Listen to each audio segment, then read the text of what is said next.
Hello Wargamers and welcome to today's Warhammer 40k Battle Report. Luka here from MiniWarGaming.com, joined by Stefan, and today we are playing a Tempest of War. It'll be 2,000 points of Harlequins against Necrons, after both armies got changes in the new data slate. Let's take a look at the Necron force today. I'm bringing back an army of old. You know, some veteran players might recognize this kind of build. It's the Silver Tide. We are going to be sticking with Caesaricon in today's game, even though I think this might run better as my little custom dynasty. I don't want to whip that out yet. I want to stick with a locked-in dynasty for now. And leading it out, we have a Catacomb Command Barge, who will have the Enduring Will Warlord trait on top of a Resurrection Orb, and we're going to make his War Scythe the Void Reaper. I'm just a much bigger fan of this on him than the Voltaic Staff. Too much damage reduction in the game, and weirdness like that. It makes me sad to have kind of a poopy melee character, even though I don't think the Harlequins have too much damage reduction built into them. So it won't really show play too much this game, but you know, I always like to make sure I have it just in case.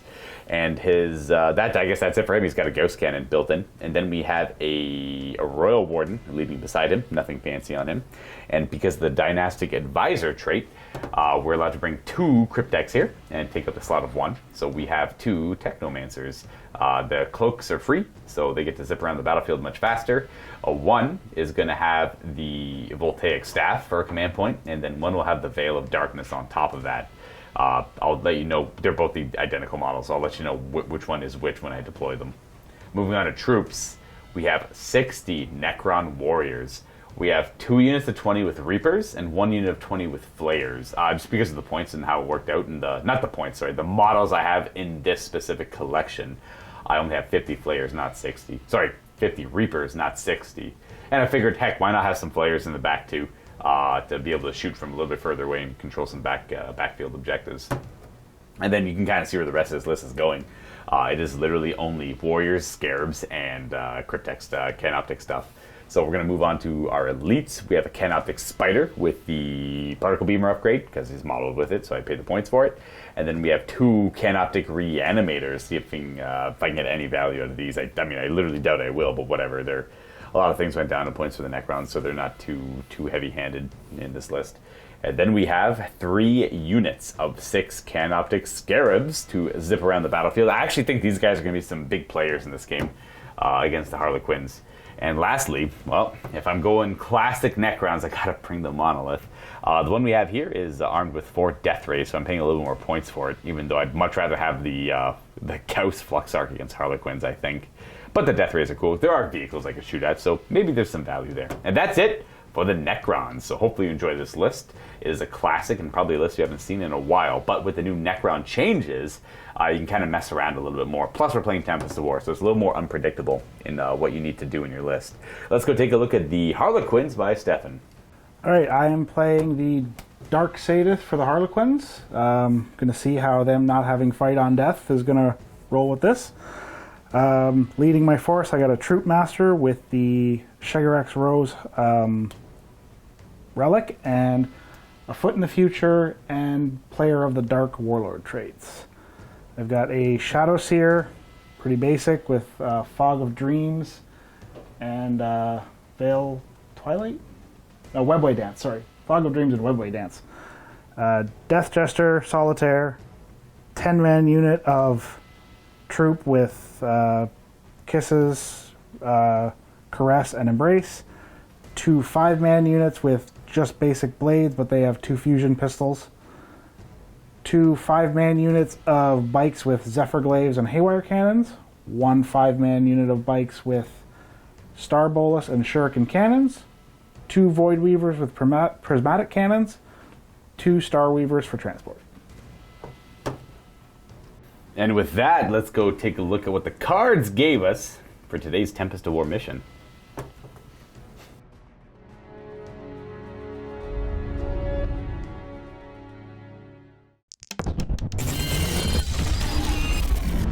We play and call it work. MiniWarGaming's Warhammer 40k Battle Report. The primary mission will be Vital Ground, and we are going to be playing a Dawn of War style deployment.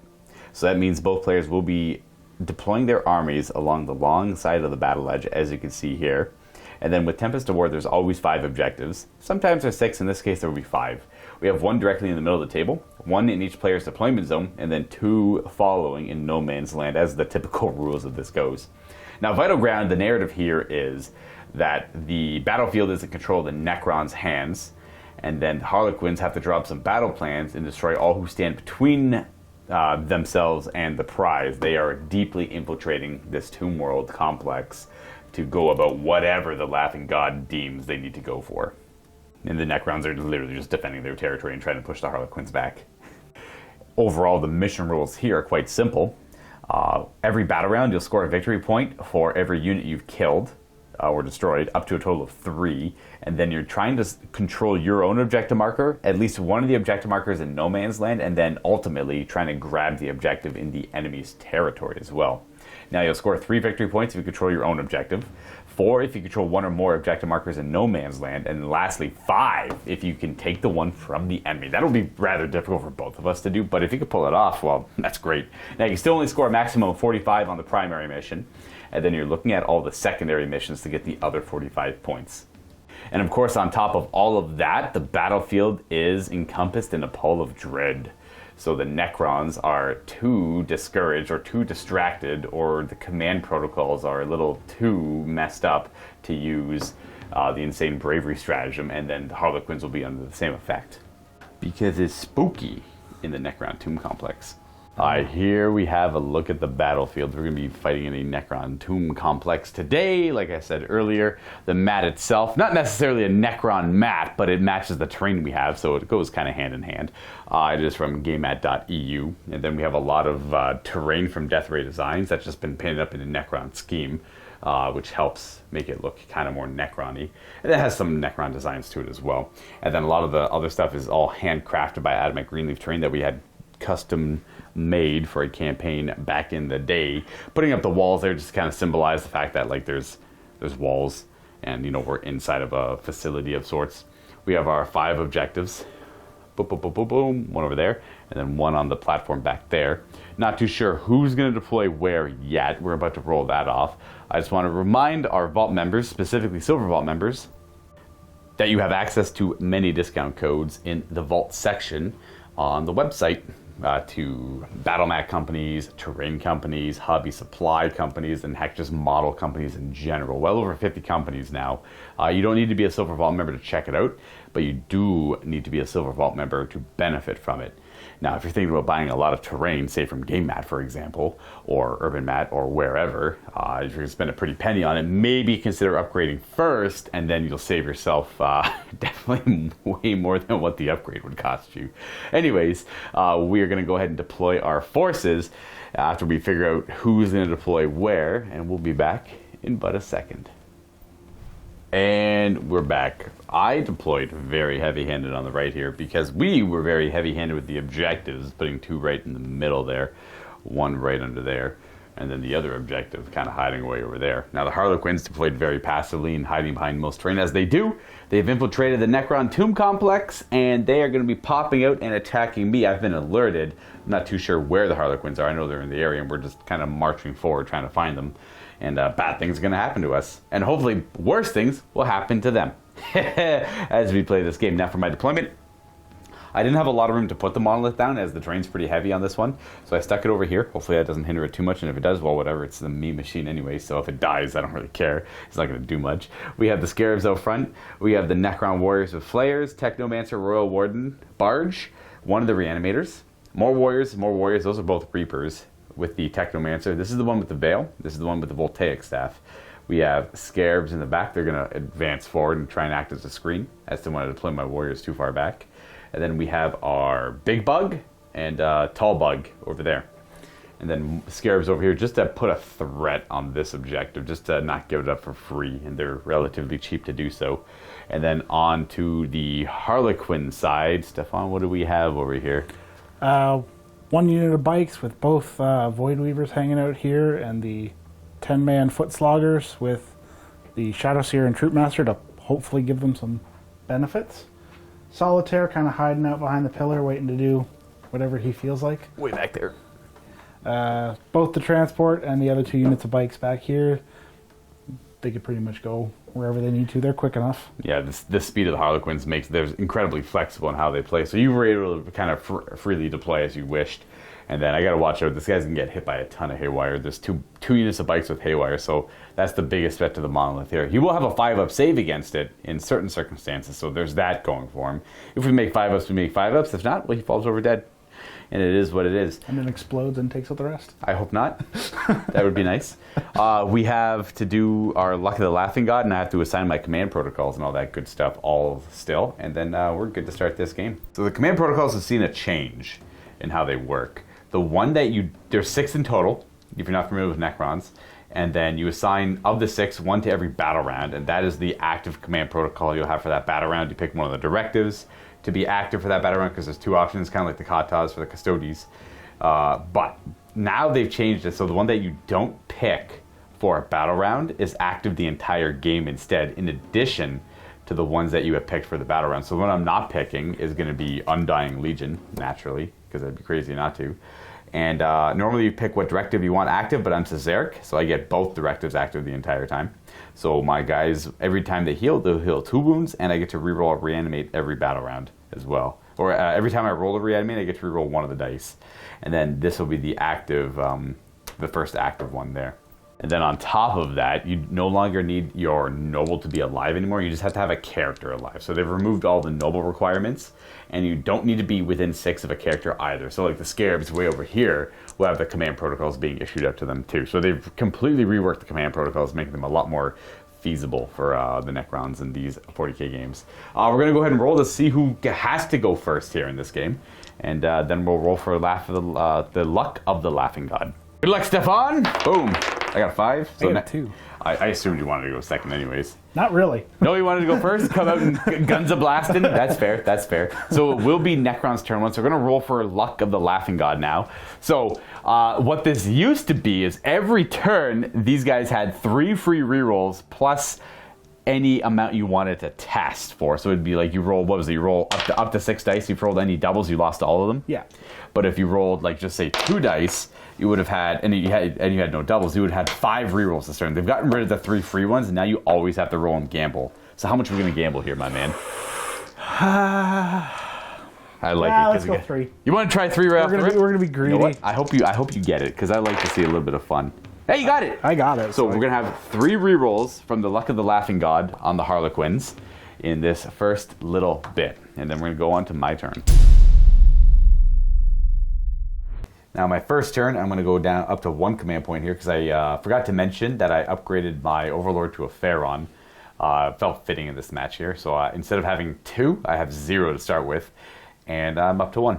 And then the Harlequins were at 3. They're going to go up to 4. It now brings me to realize that I have forgotten to mention that we're going to actively choose to use the new Eternal War mission rules for command point generation. So in addition to the rules in the primary mission, the Vital Grounds, there will be a clause that says Battleforge CP bonuses will be awarded at the beginning of both players' command phases.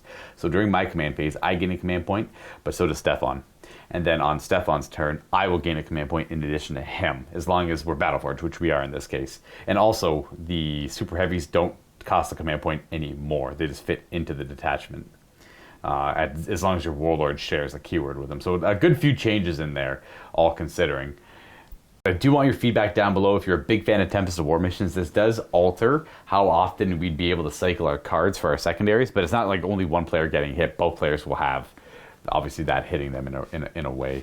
Because Tempest of War is match play in a format, it has its own match play rules written onto its little sheet there. But I find, and then Matthew also thinks, that most people are going to be wondering, hey, why aren't we using the new Eternal War mission rules? Those are specifically for Eternal War missions, where you pick your secondaries, you have your Eternal War missions, and the rules are built on them. Tempest of War is technically a separate match play format, but we're trying to play with the new Eternal War ones, because I'm a big fan of them. They're a step in the right direction. Players should start the game with less command points and then build up more throughout the game, having a little bit more interaction with their cool stratagems right off throughout the course of the game, and then being a little deterred from using the big 4 costs and the 3 costs at the beginning of the game. You have to kind of build up towards them, and then you have to plan ahead to build up to that stratagem, is the new philosophy for it. Anyways, we're going to go into my turn here. we are a Pharaon, so we're going to go ahead and we're not going to get too much line of sight or range here. So we're going to go, my will be done is going to target this squad of warriors as well as this squad of warriors because he's a Pharaon, so he gets to do it twice, so they'll get +1 to hit. The nice thing is the monolith is core now, so I can target that with it, but it's not going to be shooting this turn, so I don't believe I need to hit it with this. It's just going to move forward ominously, I suppose. And other than that, we have nothing to reanimate. We have nothing to tell to fall back. We're just going to gain our command point, and we're going to move on to movement, and I'm going to show you where all this ends up. But first, I'm going to draw my objective cards, because I forgot we have to do that. Secondary missions for the Necrons in the first turn. We have deploy teleport homers. I have to perform an action in Stefan's territory. That's not going to happen. We have a tempting target, where the Harlequins will be identifying one of the objectives in no man's land to try and go for, and I should be able to do that one relatively easily. And then investigate site. I have to perform an action with a unit that is wholly within 6 of the center of the battlefield, which will be rather impossible because the whole unit has to be wholly within it. So those warriors that are nearby the middle are going to have to get all 20 miles wholly within 6. So that's not going to quite happen there. But maybe later on they could do that. Joke's on me. They won't be able to do that. So now, yeah, so this will be the objective that Stefan wants me to go for over here with the scarabs. They are fast enough to be able to do it, so I'll be able to get that. Unfortunately, I won't be able to do my other objectives. That's okay. Getting rid of them now is fine. I'll just pitch them at the end of my turn, as usual. So sorry about that. We're going to go on a movement now, and I'll show you where all this ends up. It's all going to surge forward. And they surge forward. I didn't go quite as far forward as I needed to in a lot of these cases. The scarabs advanced forward to the objective. The monolith moved forward 9 nearby it. Because of Sudden Storm. I forgot to say that I'm taking the first directive of Sudden Storm, which increases the move characteristic of all Necrons by 1 to kind of jump on the middle of the table and try and start that those Necron tactics. Ran its scarabs onto this objective, advanced them there. They can't perform the action, however, because they advanced. So that's as simple as that.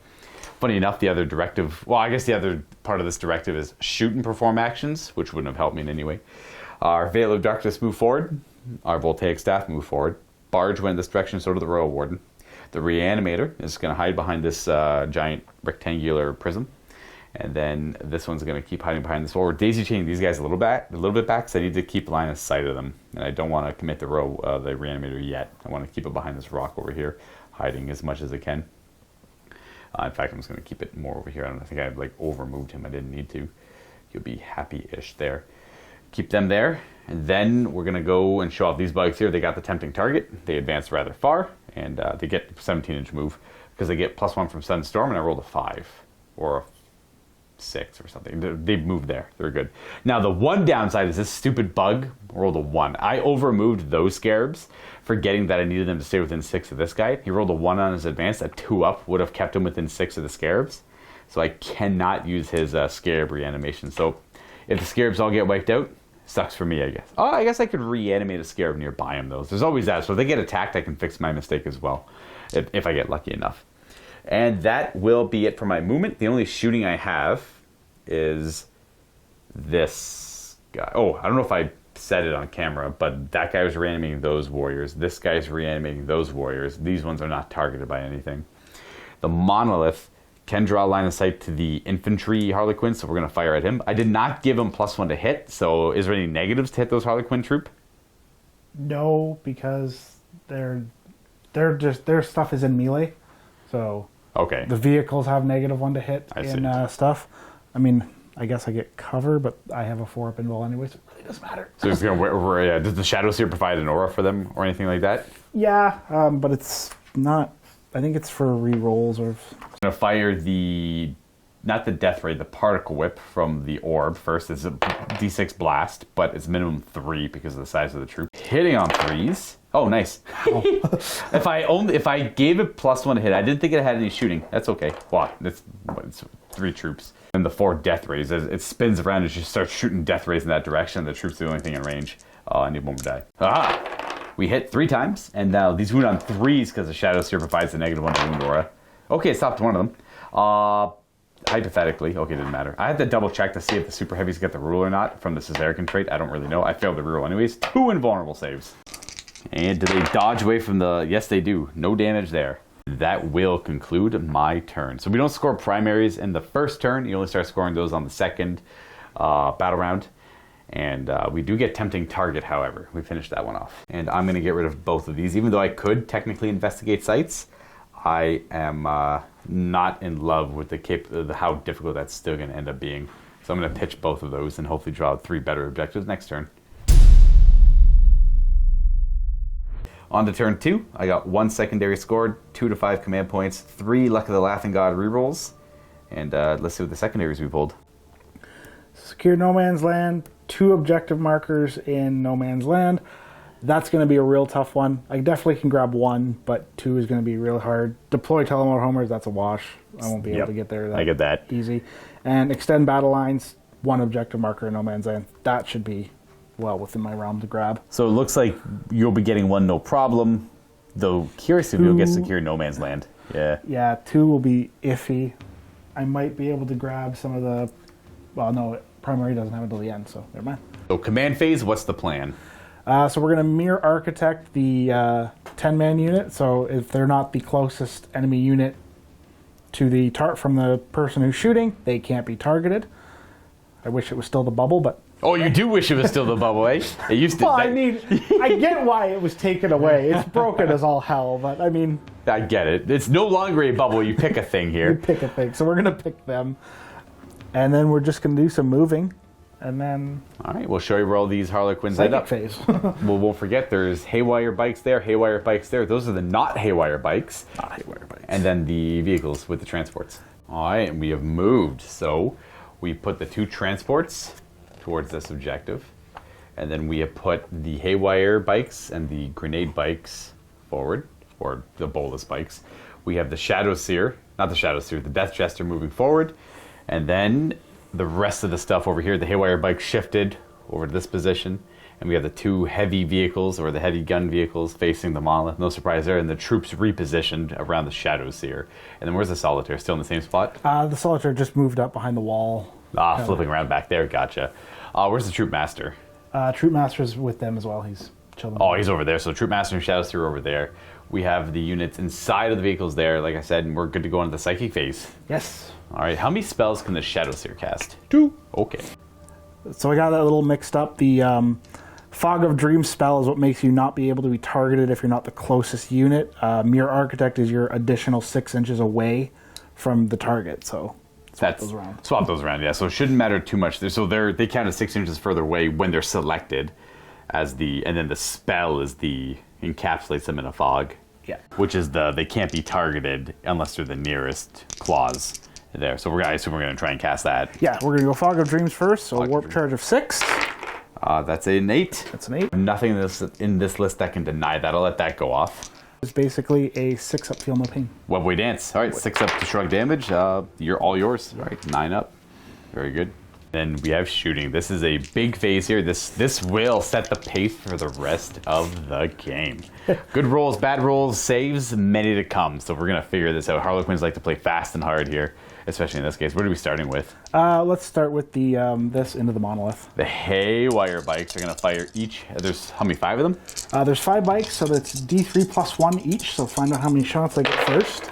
Very good. Wow. That's almost max. Yeah. D3 plus 1 each. That's 17 shots from the haywire into the monolith. That's the haywire cannon underneath. Boop.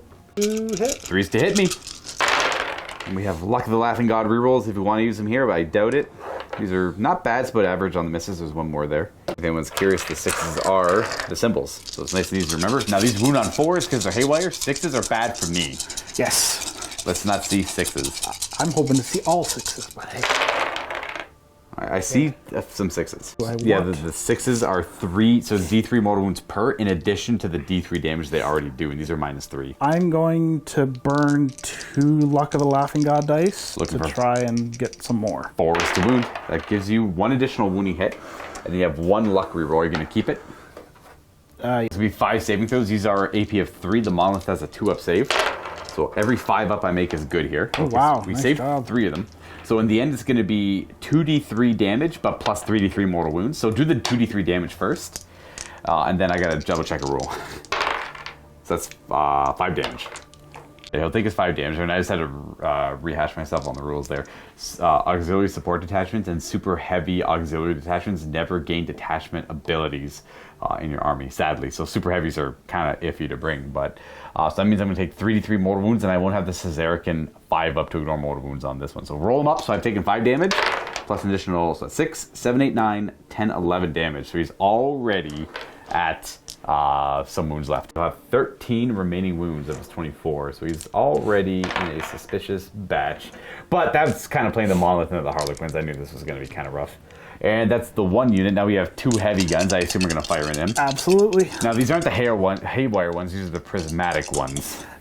Might have been better to have the haywire ones for this particular, but you know. They're still not bad though. We'll go. So they're 2 shots each. Hitting on 3s. So the first one. Yeah, that was both of them firing at him.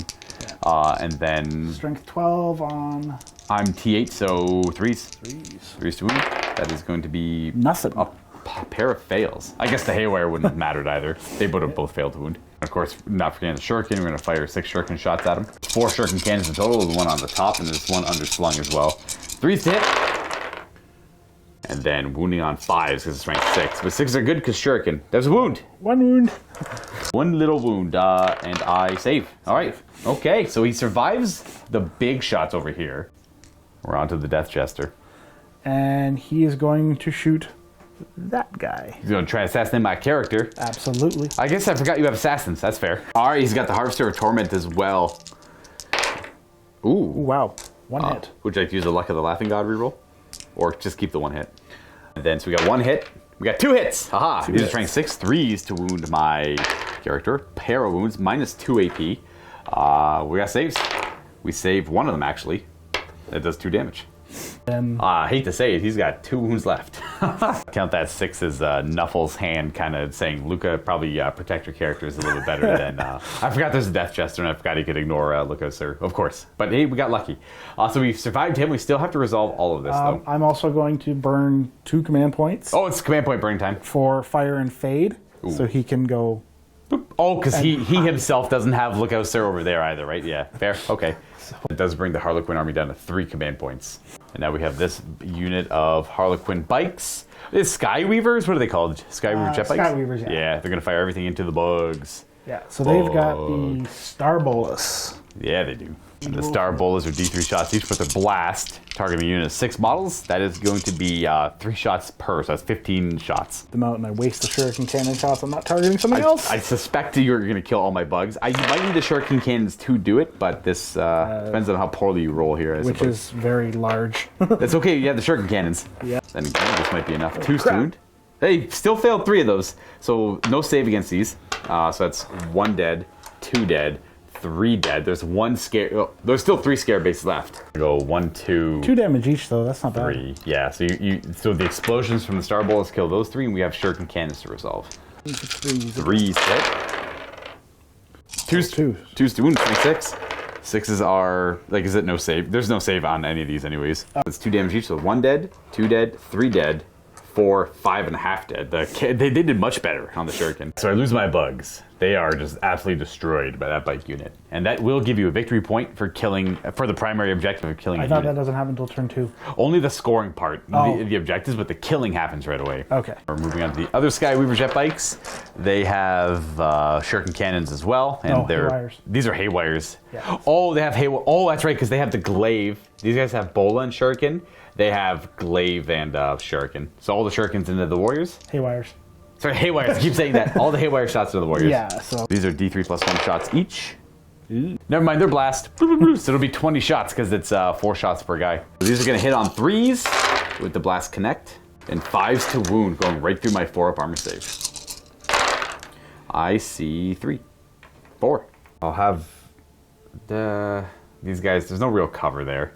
So I'm going to go ahead, because that guy could draw a line of sight down this row here. So that just kills 4 of them off. I will lose, I suppose... Until you pick 1, them back up. 2, yeah, 3, 4, like that. And then they're going to attempt to reanimate because the unit's done firing. They have a reanimator on them, so these are 4 of reanimation protocol rolls. And I get to reroll 1 for Undying Legion. 2 stand back up. We're just going to put them forward. Yay, make my charge less. I suppose, yeah, I guess you do want to charge me, eh? I should respect that, I guess. I forgot you probably have good melee. Actually, I have never fought the Harlequins before, so I'm just going in blind here. So, no melee. Not really good, but good melee. Very good melee. Very good melee, yeah. Typically, I'd want to get the objective there, but all that matters is holding one of them in Tempest War, so we're good on that. So I guess I don't have to push forward too much with them. And then we have more shots to resolve over yonder. Yes. Onto the transports. We have double shurikens on both of them. We're just going to fire both into the bugs. 3s to hit. This is both of them combined. And 2s. And that kills off 1, 2, and one will have 2 wounds left. We'll kill 1, 2, and you'll have 2 wounds left. I'll jump the gun a little bit there. Sorry, folks. I forgot the reanimation protocols. We'll keep it simple. We'll say 1 killed 1. Try to reanimate. Does not. And we'll say that one killed another one, and then overkilled a little bit. Does it reanimate? No, it does not. All right, so we can keep on going. And now the guys inside this boat will fire at them. There's 2 fusion pistols in there. Both hit. 2s to wound. And how much damage are these? The first one kills a bug, and then roll out the second one. That kills 2 bugs. And 3 shuriken pistols. All hit. And wound on 3s. And do these have AP built in? That one does. They'll have -1. Okay, so no save on that then. Pretty. That would kill, that's the first fusion pistol, second fusion pistol, and then 2 damage from the shuriken there. And then that's 1 unit of done firing. So I got to reanimate both these guys. So I'm going to roll this twice. So we have 2 successes, and then I have an Undying Legion. Nope, that kills him. And the second boat crew's going to try and put him down. Boop, 1 miss, and a 2 to wound. Oh, and wow. a shuriken. Well, that's unfortunate. Let's see if the fusion can at least clean up that 1 bug. You only need 2 of these to go through. So 2 3s here. And then the bug is dead. Nope. 1 wound. The bugs persevere. That's it for shooting. We're on to charging. Charging's first with the Zephyr Glaive bikes into the warriors and using a stratagem to turn off my Overwatch. What's it called? Silent Knife. That's the dark one, yeah, okay. So no Overwatch for my warriors, and then in they go. I don't know what they need, probably like an 8 or a 9, probably. Roll and measure. 4 is not going to do it. No. Use a command point reroll. Ooh, an 11 is in for sure. We have 5 of them charging in. And then Then we're going to charge these 2 boats into the bugs here. We're going to roll over here. Start with this one here. That's going to go, that's in. Just roll the other one up too. See what it gets. 7 and a 4. Yeah, the 4 does fail. Never mind. They have they measure from the hull, so that's a good charge. All right, so we got these charges complete, and then that will be it. I'm not going to interrupt anywhere, so you can just start wherever you think is the most fun. That will be these 2 boats. First boat, 3s to hit, 1 miss, and 3s to wound. I have 3 6-up saves to make. I fail all of them. That kills the 1 model, and then that puts 2 wounds on the other. But I have to reanimate. Not even close. Nope. No, it's a 4th die in there. But yeah. If I don't make all 3, it doesn't matter. And then the other one, I have 2 wounds left. 3s to hit. The other one, I have 2 wounds left. 3s to wound. Oof. 6s. Oh, he's dead. He does not reanimate. That's good. Boom. Start with that one killing this one off, putting this one down at 2 wounds, and then that one attacks and kills it off as well. And then they can consolidate if they want to, but they move fast enough, it doesn't really matter too much. Be 2 units skilled for the primary there. Now we have to resolve the bikes on my warriors. Here. 20 attacks into the warriors. Are all strength 6 or 5 or whatever. First. Yeah, 3s to hit. Ooh! I just need some warriors to live because I got a good reanimate on these guys, and we're gonna hope for the best. 3s to wound. All right, so filtering out some of the wound rolls there.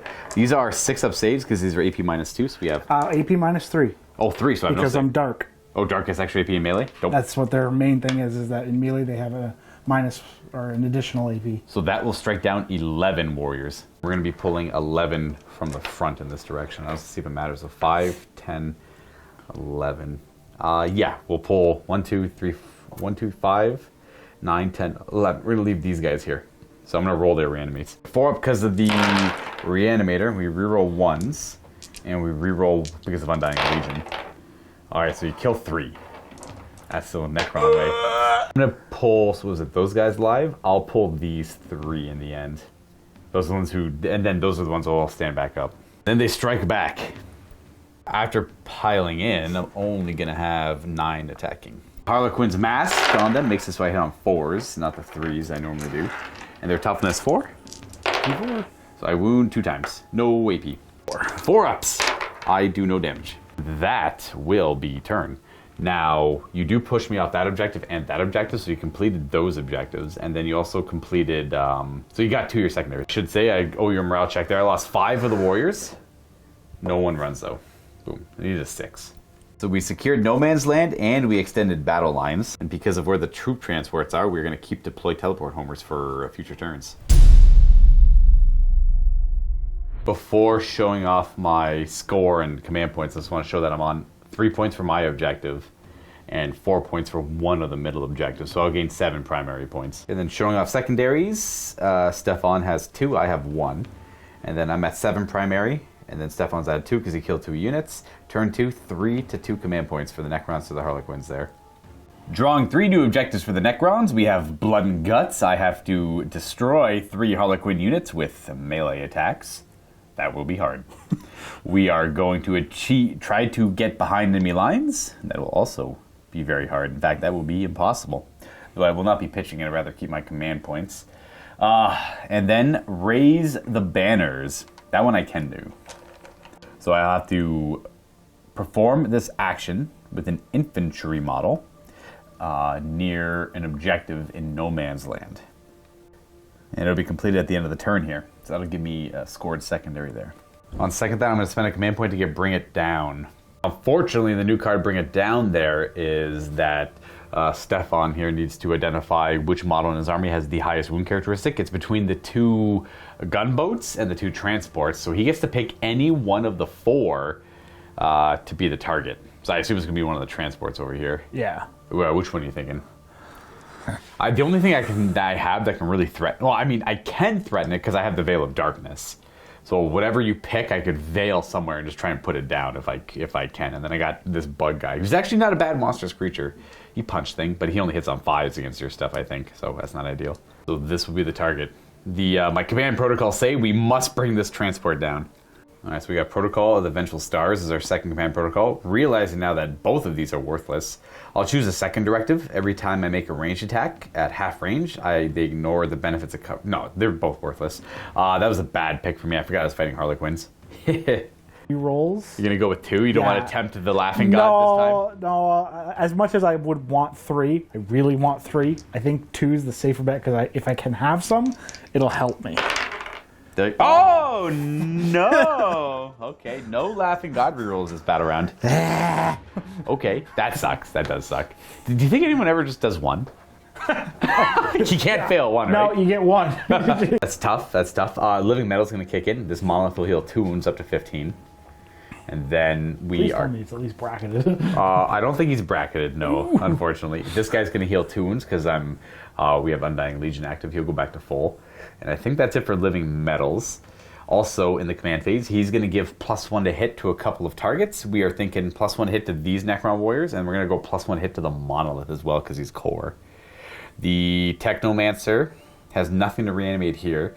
This Technomancer does, however. He's going to pick these Necron warriors to reanimate, and we're going to... Rites of Reanimation is going to stand D3 of the Necron warriors up. It's going to stand up 1. Haha. They just don't want to die. So we're going to go with you into... Oh, it doesn't really matter. Boom, right there. I have the Reanimator target these warriors, and then we're going to have the Reanimator target these warriors still, I suspect.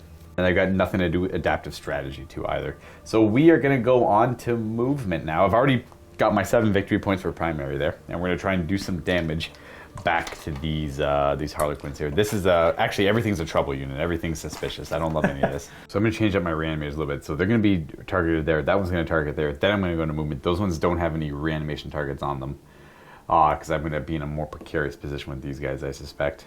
Could be wrong though, all the same. Actual movement now. We're going to start by moving this spider. We have to go towards that. I want my victory points. We're going to move the reanimator next. We're going to advance him. An extra d6, so he goes up to 13. Necron warriors moving up there. And then we're moving on to the scarabs. The warriors move up. They actually leave a little pocket for the Technomancer to fly up there, so the Technomancer can perform that action at the end of the movement phase. But first, before we get there, we're going to move the monolith to right there. So the monolith gets in range of the Technomancer, so the Technomancer can heal it. It'll heal it, then start performing the action. The monolith moves up to there to get within range of the Technomancer. Then the barge moves behind the monolith because he didn't really have anywhere else good to go, but he's going to fire down this lane into that general direction. I don't know the target yet. Then the reanimator. Actually, I don't know why I moved. I overextended him. We're going to keep the reanimator back there.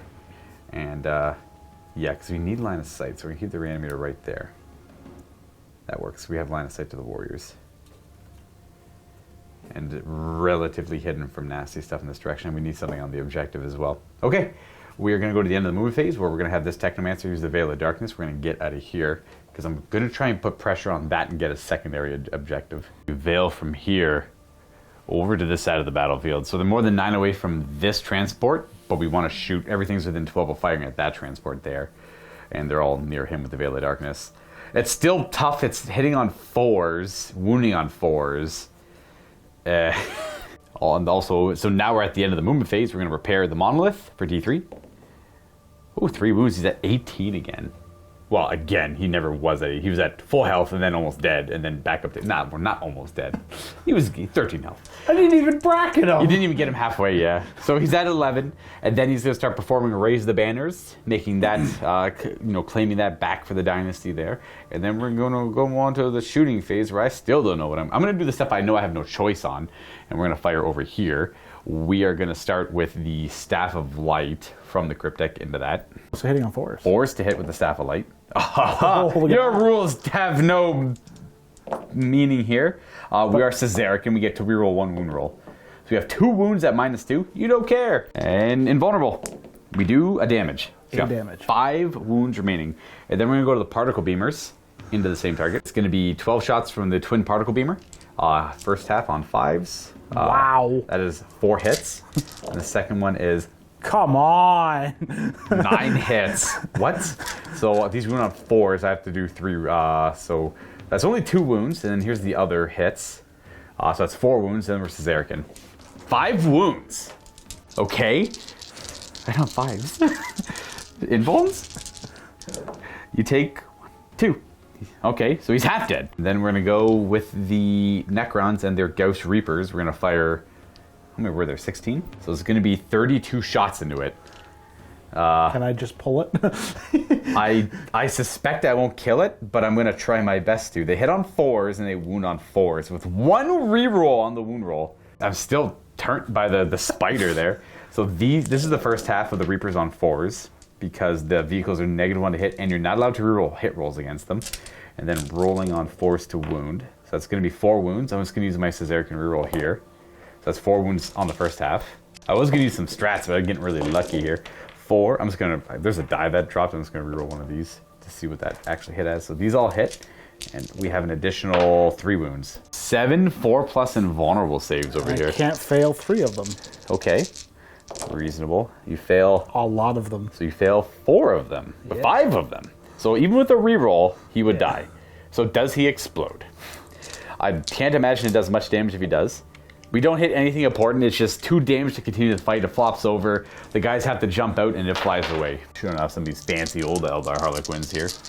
All right, what do we got? How many? They've done this song and dance before, right? Oh yeah, they know this one. That's not flat. You can reroll that one. Okay, then never mind. His fate is sealed. Boom. So that one didn't know the rehearsal. There we go. Secondary. That does get my secondary and a kill point, so that helps the Necron goals further. And then we're going to move on to, this guy's going to, he advanced, but he's got assault weapons. We're going to fire at those bikes there because it's only 12-inch range. So -1 to hit because I advanced. They're actually not -1 to hit, which is funny enough. So I hit on 5s with his twin atomizer beams. 2 hits. And strength 6, 3s to wound. We were 1, we're Caesaricin, we're master-crafted atomizer beams. 2 of them at AP2, but you don't care. So 2 4-ups. They're only 1 damage each. Aha, no damage. This one has no line of sight to a target. So the only things I have left to fire is all of this.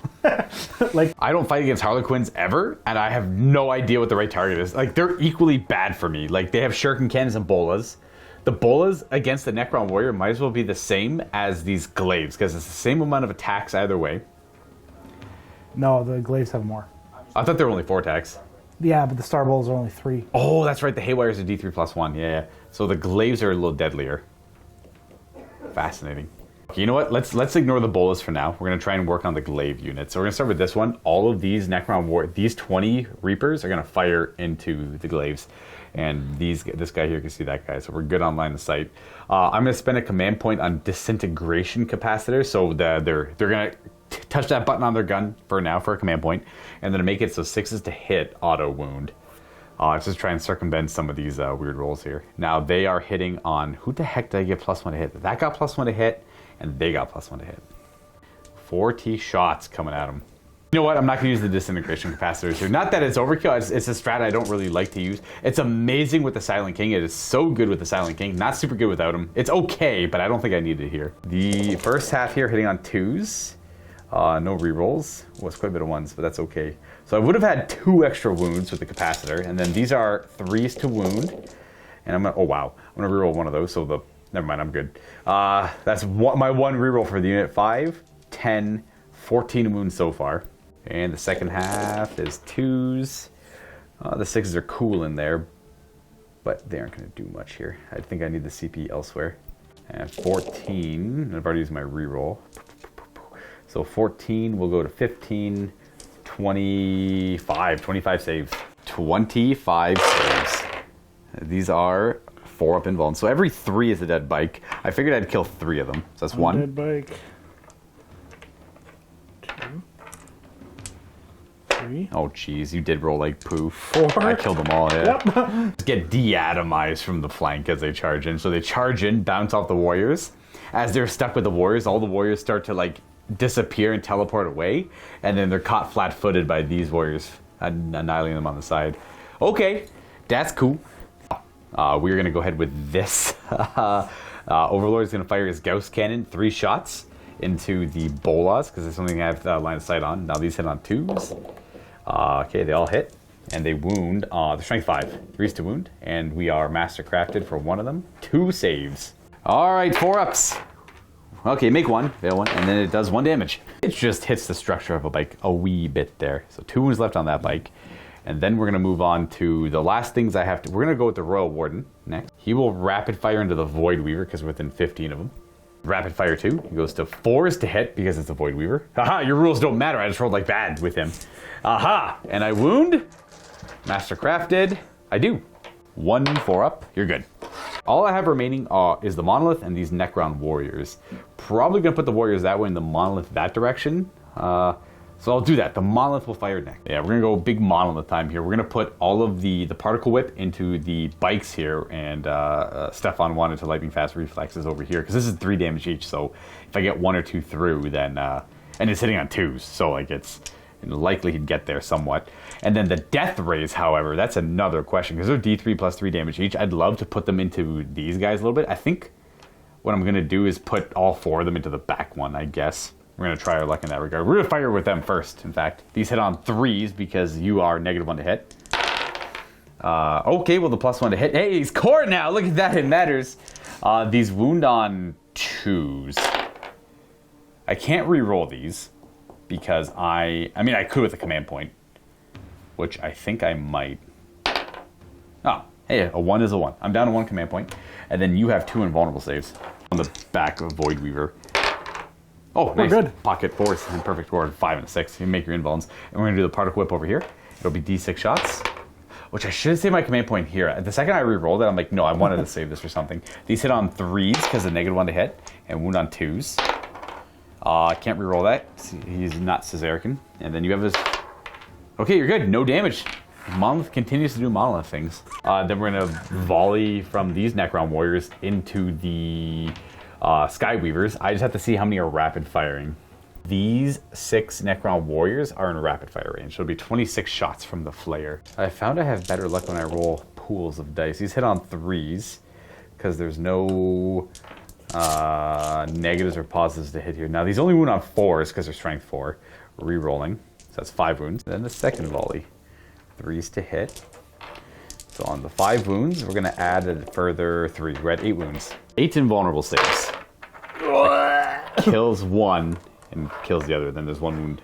Ow. So he gets de-atomized. It's just like this wave of Gauss, just tearing him up. Boom, boom. So we got 3 left and 1's wounded. So we got those 3 remaining. Okay, well, we've lightened up this side of the battlefield. This flank is a little bit more peaceful looking. This is still bad. This is all bad.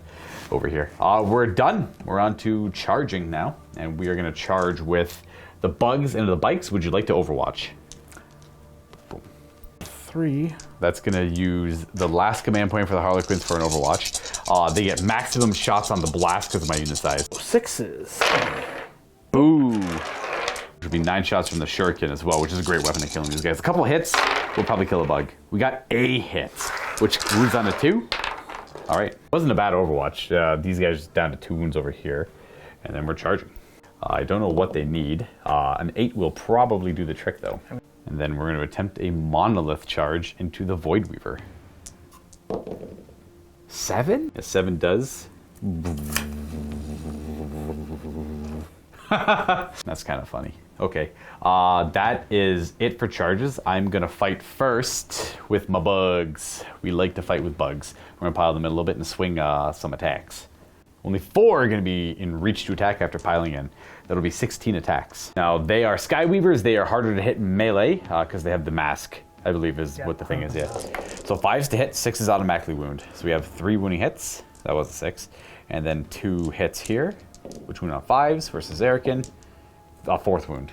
And it saves. It does 1 damage. Ooh, not enough to kill him. I was hoping to take one more bike. And then I will fight with the monolith. I'm gonna ominously pivot a little bit, and then the Portal of Exile is gonna try and suck it in, is what's happening here.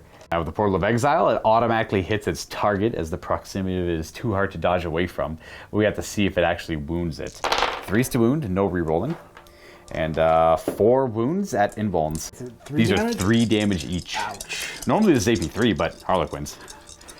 It's a bad army to play a monolith into. Oh, that does 9 damage. Does he explode before he gets sucked in? No, he's just enjoying life somewhere very different. And consolidation. I can't do anything. I can't drag them into. Not that dragging them into combat does anything. In fact, that'd be a horrible decision for me to do that. Sure, let me tag you. I'll go with that. No, we're just gonna ominous. Ooh, I don't know. He's just gonna hang out there. Ooh. In fact, it's probably better I keep him back a little bit. I retract my decision. I must say that turn went rather well. So, looking at everything here on the table, you actually get to fight back over here with them. I forgot about that. These are the Harlequins on top, hitting on 3. In fact, I guess that's all that's attacking, because they don't have any melee weapons. These are still wounding on 3s. And do you get extra AP on all melee attacks, or only the first round? No, all. So I'll have no save against these. So that's 4, 5 wounds. Which will kill you, and bring you to 1 remaining wound. And Brianna. Do those bugs come back? Not even close. Okay, that's it. On to morale. I assume their leadership is higher than 7. Or... It is? Yep, okay, they're good. And then they're good over there. So no morale to do. I don't have any morale to do. Scoring-wise, I did kill 3 units this turn. I killed the transport. I killed the Skyweavers with the glaives. And then I killed the Void Weaver over here. So that'll give me 3 points for primary, which is quite good for the Necrons there. Looking at my secondaries, I killed 1 unit with melee attacks with the monolith. I sucked it up somewhere weird and fun. Raise the banners, we complete that action with an infantry model, so we complete that. And we were able to bring down the target with extreme luck. So we complete 2 secondaries. And I kind of... I'm gonna pitch this. I just don't see myself accomplishing melee kills other than the monolith and the overlord's good in melee, but it's not good in a Harlequins because that 4-up invulnerable save, so it's very inconsistent. So I'm actually gonna get rid of blood and guts. That objective is all of a sudden no longer important to the Necrons. Before looking at the scoreboard, showing up what objectives the Harlequins are going to control. They control 1 of the objectives in No Man's Land for 4 victory points, and they control the objective in their own territory for victory points. That'll be 7 victory points, thus moving their total up to 9, with 2 scored secondaries against my 3 scored secondaries. It's important to keep track of it separately, because you can only get 45 in secondaries and 45 in primaries. So we're pretty close on the primaries, and close on the secondaries as well. We have 2 and 1 command point each. Still have deploy telehomers from the first round, and then picked up Tempting Target and Battlefield Supremacy. I'm assuming that's the monolith with 24 wounds. Tempting Target will be the monolith. I actually kind of hate that because I was hoping you would ignore it and go deal with other things, because the monolith is... Not that I need him. I would love to have a monolith survive an entire game. But now it's worth a lot of points. But now for he's me. worth points for you to kill, so bad news for the Monolith. It's just the Monolith doesn't play very well into Harlequins because of the 4-up invulnerable save across the board. But, okay, tempting target, Monolith. Then Battlefield Supremacy is... It's going to be really hard. You have to control... Oh, yeah. So Battlefield Supremacy, Stefan has to control 3 or more of the objectives. Currently he's on 2 of them. This is the big one for contention here. That's worth a victory point if you can get me off of it. There's also, this one's kind of exposed as well. I don't know, there's like I said, Harlequin trickery I don't know about. Maybe there's a weird fancy thing that can be done. But also like to point out that the Laughing God has forsaken you. The Laughing God has forsaken me. That's pretty rough. I get nothing. No Laughing God rolls, down to 1 command point. Sir. You've lost a few models. I assume losing any model for Harlequins feels pretty bad. It's hard, just because you're strapped for how many models you have in the beginning anyway. Right, yeah. You know, it's just, Ooh, you got to do what you got to do. The dark trait. Things that have died in melee, which haven't been a lot, by the way. I think it's only been that Void Weaver. I've killed everything else. Can you do a mortal wound back to me? Yes. That's the new dark trait. Hey! I don't ignore it either. Oh, he doesn't get that trait anyways. He takes a mortal wound. Down to 17. That'll put him down to 17. Don't want to forget the dark. The dark trait used to be whenever a model would die, it would do its full range of attacks before it got removed in melee. That was deemed too powerful. I wonder why. Now it's a roll to do mortal wounds on a 4-up to a total of 6 per unit. If if you had like 10 troops or whatever and 6 died, or 10 died, they can do up to 6 mortal wounds back to whomever destroyed them in melee. For that, so they're all 6 inches further away for targeting. All right, that's the Shadow Seer ability there. And then we're on to, I guess we're on to movement. Movement. Yeah. And then everything can fall back, shoot, and charge, I assume, being Harlequins. Yes. That's kind of what they used to do before. These ones are going to go to the backfield here, and they're going to start to deploy teleport homers. What do they move normally, to 7? 8. 8, well, pretty fast. And they are within, if anyone's curious, they're in my deployment zone, boop, back there. And they're going to deploy teleport homers, getting that secondary achieved. All right, these Sky Weavers are getting out of this fight with the bugs. They don't like fighting bugs. The bugs didn't do too much to them. In fact, the Sky Weavers did more to the bugs back. And the Death Jester will reveal himself once again. He's got Lookout Star there, so he doesn't have to fire and fade too much if he doesn't need to. And he's got line of sight to this Technomancer right over yonder. The troop move down the stairs a little bit, staying near the objective. Yeah, I'm still kind of moving them around just to kind of keep them in. And the Shadow Seer is hanging out around here. Boom. He's got a grenade, Phantasm grenade launcher. Then we have the Troop Master. Is he just going to stay near the troops as well? The Troop Master is going to... So he's got a Warlord trait called A Foot in the Future. That's so he doesn't do advanced rolls. I do D3 plus 3 inches to his movement. And it doesn't count as an advance, I guess? And it doesn't count as advance. And then when I do my charge, I roll my charge and add 6 inches to that charge. He's a fast dude. Yes, All right. fast dude. Is he moving now? Yeah. So he's... Boom. Or D3... No, it's D3 plus 3. You know what? Those are the same result. That's the Blitz. Oh, that's the... Oh, we could count that as the D3 plus 3 because they're both the same result if you want to. So then... So he gets an extra 5 inches on his move characteristic. And he's a... 13-inch move. They have... the equipment, they have flip belts, the old flip belt rule, move around. And then for the Blitz... And we're calling a Blitz, an extra 8-inch move on the Solitaire, giving him a 20-inch move. I'm not really concerned about the movement. I was more concerned about the extra attacks. Blitz giving him 10 attacks on his profile now. Fascinating. Fascinating what's happening here. What did I... yeah, so they're targeted by the reanimation, so were they.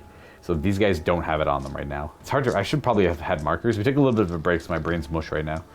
Yeah, because they got +1 to hit, and they got targeted. He targeted... No, it was them, because they were in the middle. They were going to get shot at, that's right. So I was correct, but I double-checked the clips, because I honestly couldn't remember. I targeted them initially, then I changed my mind and put it on them. So they're the one who's being beamed by him, and I have it set up so that on my next turn, he can beam them if he's alive, and this one can beam them if it's alive. Okay, so they have the enhanced reanimation protocols, and that's it. And for this guy here, he's not reanimating anyone because the second the unit breaks the tether of 6 inches, they lose the ability. So they're over there kind of hanging out. Back on a movement. What's going on over here? They got out, and they're facing down some people. So we're going to hopefully see what shootings and charges can happen from that. I see what's up. We're going to leave the Sky Weavers and the Void Weaver there because this is the target. So, okay, we're on to Psyche phase. Yes. With this bad boy here. So we are throwing, we got a 7. What was the power we were using? That was Fog of Dreams for the 6. Oh, the troop unit, so they can't get targeted by attacks? If they're not the closest, yeah. If they're not the closest, then the second power is the Feel No Pain? Yeah, the Feel No Pain. You got it? Got it. Shooting. Let's see if the luck of the laughing god comes back in your favor. Okay, so first thing I want to do. Oh, it's a hallucinogenic grenade launcher, not a phantasmal grenade launcher, eh?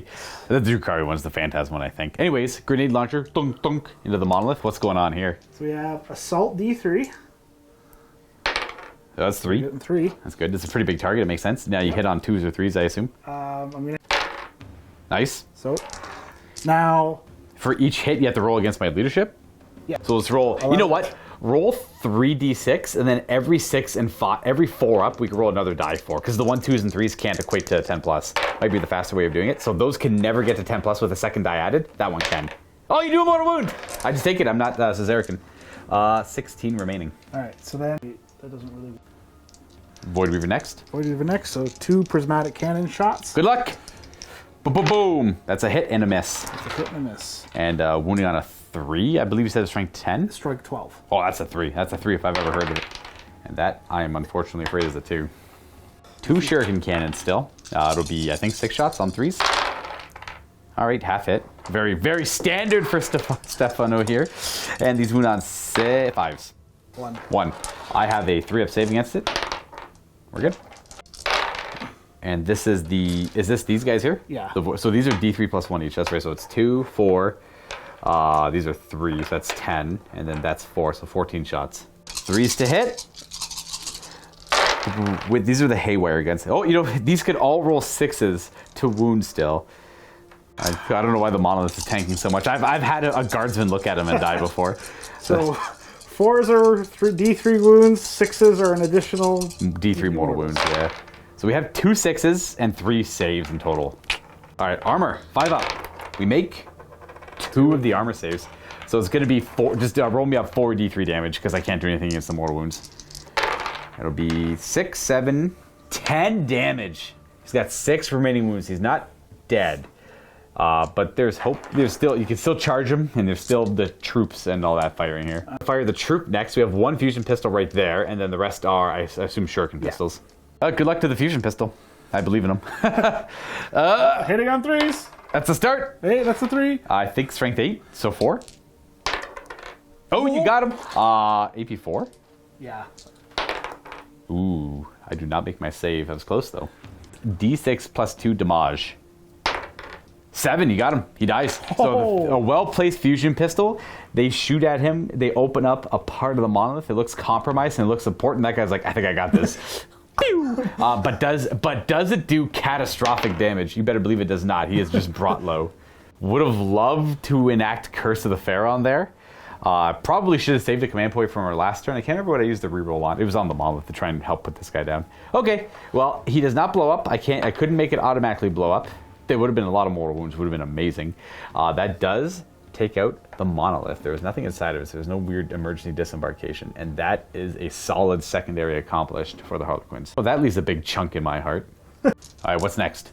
The Death Jester is going to snipe this guy. He's gonna try to. Yes, because he failed amazingly the last time he tried to pull this off. 2s. 2s.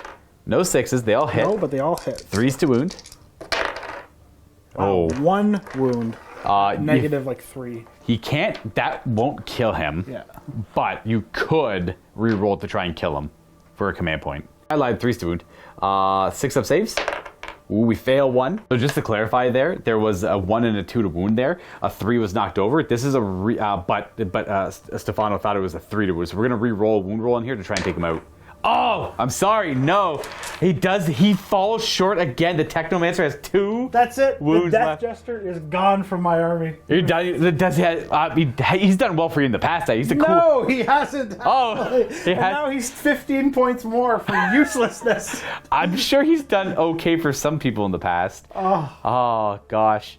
I don't know, leave a comment down below what you guys think about the Death Jester. He's fallen short by 1 wound every time. These are literally the perfect characters for him to snipe too. And as Necrons, I hate to lose Technomancers. Okay, we got lucky. We still have more shooting over there, and the Solitaire and the Troop Master. And then just to clarify, the Harlequins are up to 10 victory points because they killed a unit this turn for the primary. What's firing next? I'm still thinking, so I'm going to go with the 2 shuriken cannons. into the warriors. 3s to hit. And we have somehow 2 hits. This is what you get for beating Steven so bad last time you were here. You only get so lucky. 2 wounds. Normally AP1 without the shuriken rule, 5 up save. We save 1, and that means 1 warrior goes down. Does he stand up? You better believe he does. So that one gets shot down by a shuriken, and we are going to, no, we're gonna say this guy gets shot down by a shuriken, and then, but he's gonna reanimate over here. We have the troops themselves. How many fusion are in there? 2. 2, and then we got 3 shuriken. 3 shuriken pistols. These guys got to go back to clown school, dude. 2 fusion pistols. Hey, I've got a couple hits. Oh, those batter, I guess. Yeah, 2s to wound. 2s to kill, actually. So that melts 2 Necron warriors. But is the damage sufficient enough to prevent the reanimation protocols? I don't reroll any of those. Because, again, the tether was broken. But I reroll 1 for Undying Legion. 1 stands up. I'm going to lose. Standing up over here or something.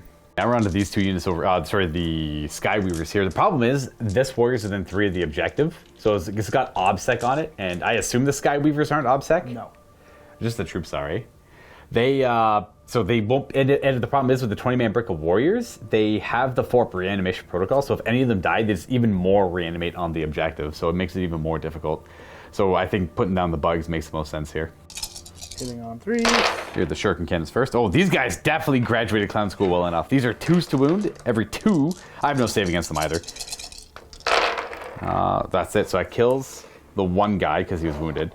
Kills a 2nd bug, a 3rd bug, and a 4th bug. There's 1 bug left. And we still have to resolve the bola. Yeah. And then the D3 shots for the blast. So it's 1, 2, 3, 4, 5. Hitting on 3s. And 1 miss. And wounding on probably Strength 7. Oh, 2s then. Oh yeah, the bolas are dope. That kills them. They're all dead. Combination of shuriken catapults or cannons, and the bolas exploding.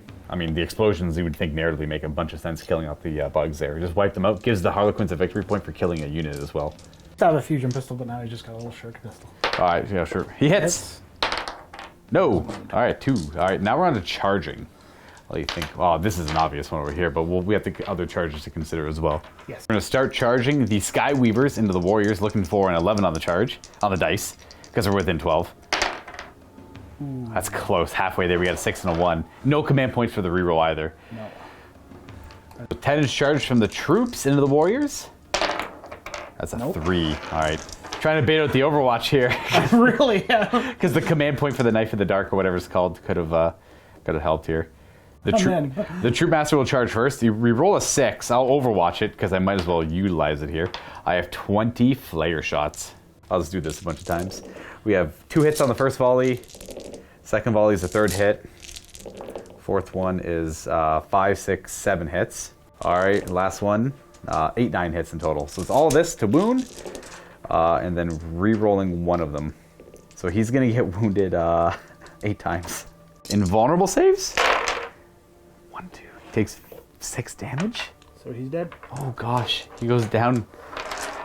Oof. And then we have the solitaire I can't overwatch. So you can roll it and figure out where you want to go.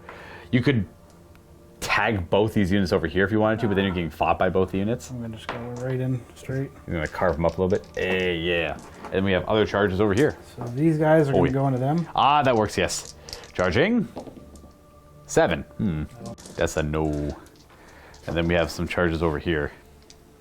This is the troops. Oh, they get 11. Where was that? Where was that? Nice. If anyone's curious, I don't gain another victory point for overwatching and killing the guy because it's 3 per battle round is the maximum. So we charged in over there, and we got the units over here fighting. Where would you like to fight first? I don't have no interrupt. Let's do it over here. This is where you're going to get sad first. Rolling up the troops attacks. These are hitting on, I assume, 3s. Yeah. Oh, wounding on, what's their weapon do? The Harlequin's blade, which gives them an extra attack. So 2 more hits, and then these wound on 5s at AP1. That is 3 wounding hits. These are actually AP2 because they're dark. Darkness. 6 up saves. You cut down 2 of them, but do you really cut them down? Roll 1. You cut down 1. Charge in. You cut the guys in the front down. We'll say that, and then whatever. We'll say he reanimates back. That one stands back up, and then this one dies. Ugh. Then the boat goes. 3s to hit, and 3s to wound, I guess, with an AP of 1. 2 wounding hits, 5 up saves. Oh, he just like rams in and cleaves, just runs over 2 of them. Do they stand up? Uh-oh. Oh, they don't want it. They live to fight again. The Deathless arise. They will reanimate. And then as the Harlequins come in, they reanimate behind them. Show how sad and hopeless it is. We'll go over there more. I need these guys more in this general area. Anyways, that's it for those attacks. And then we get to see what the Solitaire can do. Now, I don't have I don't have the prioritized reanimating on these guys from this dude, but we'll see if we can get lucky. He's got 10 attacks hitting on 2s. Because he blitzed. Don't roll 5 ones. How's that? Hey, he hits with everything. Nice. He is strength 6, so he's 3 to wound. Okay, well, that's average fails. Solitaires are like independent operatives, I guess. They don't get the say death, but it goes through my armor all the same. So on his own, he whirlwinds through the warriors and cuts down 6 of them. And then 2 stand up. We have Undying Legion active, and they have Endless Legions. So 3 stand up. He's gonna cut down the 6. We'll say he cut down the 3 in front of him for the narrative purposes, and then these guys all stand up around him. And the ones he cut down stand up around him. I know it doesn't really matter. You can't trap a Harlequin, but it looks cool. Probably also pull the 3 models that actually died. Back. All right, me fighting back. Let's pile these guys. I can't pile them in too much because I got to keep this guy back here within 6. Yeah, not piling in much at all. So we have 4 fighting, 8 fighting, 10 in total. You'll be -1 to hit in melee. I did not give these guys +1 to hit from the Pharaon ability. So these are 4s to hit. It's okay because I only have 2 misses. Good lord. I don't know. My luck's been really good in 40k recently. I can feel it. I assume, so I'm Caesarican, I can probably roll. Well, it doesn't matter anyways. You're T3 or 4 on this guy. T4 actually. Well, you know what? That's still 6 wounds. Does have the impossible form, so 3+ invulnerable save. I do 2 damage to him. Got 5 wounds. He's down to 3 remaining. Interesting. And then onto my warrior squad over here, fighting back against this troop. They have Harlequin masks, right? They're -1 to hit. Yeah. Yeah. So we're gonna put who is not fighting. You would be close. No, because you'd have to get closer to that guy. So you're kind of stuck there. Okay, we just have those 2 guys not fighting, and we're gonna put all the attacks into the troop where possible. They should all be legally able to attack the troop except for these 2 models. That'll be 13 of them. This will be forced to hit. And oh, hey, your mask stopped quite a bit of hits there. Nice. And then these wound on 3s. I get 1 reroll because master crafted Reaper axe. So we have 4 saves and invulns. I did mention Clown School earlier. There's oh man, this is a botched infiltration. We got the I don't know what the leader of the troop is called. I don't want to say troop master because that's a character. He's the lead player. Alright, that's cool. Then we will ominously surround them. Obviously not knowing that they can just hop, jump, and skip their way out of this nonsense. Alright, then that is it. So we are on to morale. Can you fail if you lose 4? Probably. Oh, yeah. Leadership 8, and he is out of here. That does deny me a victory point, though. And that will be it for leadership. Now for scoring secondaries on the Harlequin turn. I do want to show off that they have finished deploying teleport homers. That is a massive objective that the Harlequins had. So that could lead to future infiltrations. The Necrons may never be aware of that teleport homer being placed. That's 5 victory points. And then that poor monolith was destroyed. So that was that's obviously a massive loss to the Necrons, narratively there. And then battlefield supremacy unable to be achieved right now because the Necrons hold the middle. Then did you want to get rid of that one there, Stefano? Yep. Yes. Okay, it's gone. Bye-bye. Oh, before we take a look at the score, we have to do command protocols, and we have to see if Sheogorath is with you here. Been with me. How much are you going to attempt him? What are you going to go for here on the rerolls? 3. You're just going to go 3? You're going to spit in his face? Oh, you got it! 3 Laughing God rerolls this battle round. Then command protocol will be Conquering Tyrant, the 2nd directive. All units in my army can fall back and shoot at -1 to hit. Learned my lessons from my last live game. Turn 3 having this has been huge for me recently, so I got to make sure to try and remember that that's going to be my turn 3 one. I was putting it out in turn 4, and turn 4 was way too late for it, and turn 2 is almost a little too early, but turn 2 still kind of works as well. Turn 3 Conquering Tyrant, so far not bad. All you lost was your monolith. I've lost all my bugs. I've lost all my bugs too. You lost all your bugs. You killed 18 of my bugs. So we are on one objective and at least one of them in the middle. So that's going to give us 7 victory points for the primary. Then we can take a look at the score. 3 secondaries to 4, so the Harlequins have a secondary lead. And 2-to-1 command point, 3 Laugh and God rerolls, and primary 17 after scoring to 11 for the Harlequins there. Well, in my command phase, the spider has nothing to do. We have a couple things to do, though. Living Metal, I'm just going to move that, will heal this guy back up to full, because he always heals 2, because we're Caesarican. That's it for Living Metals. We're going to go My Will Be Done. He's going to target himself with My Will Be Done, because he's core, which gives him +1 to hit. He hits on 2s, but it'll help fight off the Mask trait, because he's going to be aggressive this turn. And then My Will Be Done will go, the only other target I can reach are the Warriors with Flayers, so they'll both get +1 to hit. The Technomancer is going to enact the Rites of Reanimation and try and use his great science to resurrect fallen warriors. So D3 warriors will come back. D3, that's going to be 3 warriors there. And then the Technomancer is going to do the same thing to those warriors and resurrect 3 of them. So these fallen warriors stand up over here. I always try and keep them like that, coherent to the father unit, parent unit. And then we'll have these ones resurrect as well, with another goal in mind. They're going to turn their back to the Solitaire, disrespecting him. And actually, no, we have to take care of the Solitaire. We have to take care of all that stuff still. But we're going to do that in due course, naturally. And then we're going to focus our Reanimators there. And the Royal Warden. The Royal Warden will use Adaptive Strategy on this warrior unit here, so they can fall back, shoot, and charge at no penalty. Which is actually an interesting one. I wonder if there is a penalty to that, just because the directive is active. Yeah, technically because the directive is active, because they choose to shoot in a turn in which they fell back, they're -1 to hit, even though the adaptive strategy allows them to do that at no negative. But they'll still be able to charge afterwards. Interesting to know. First time it's ever really kind of come up, weirdly enough, in all the games I've been playing Necrons. Then moving my stuff, we're going to start with the Canoptic Spider here. We are going to move him to there. He's not very fast. No. We're going to treat this as, I guess it would be dense. He's going to move into it to ignore the dense part of it. Fine. I usually play these as woods if I can. The wood's equivalent. So he's going to move in. He's going to fire his particle beamers at them later. These warriors are going to retreat, fall back from combat against this transport. We'll take up a position like that. And then we move on to the rest of this. We're going to be aggressive with this guy, I think, this turn. It might seal his fate, but I want to try and cut down some of the Skyweavers. Technically 13 inches because he's core in your Relentless March. The all vehicles getting core is a weird one, but whatever, it is what it is. And then we're going to fall back from combat from the Solitaire. There we go, retreating from combat like that. We're going to have the Royal Warden move up to this position. And then we're going to have... got to keep this guy back here, though, unfortunately. I got to keep him within 6 of... This guy is going to go bloop to there. And then that should do. Keep him near that. And I'll see if that bites me in the butt or not. They're keeping them coherent, and then within 6 of this guy in line of sight. And then we move these Necron warriors. Move the Royal Warden in range to give them an extra movement as well to that position. And then we're gonna make sure they're still within 9 of the Royal Warden in case we need it. And then this guy here is going to advance because he's not in range to shoot at anything. He'll move 10 inches. And then the Reanimator will go forward. All right, that's it for movement. We're on to shooting.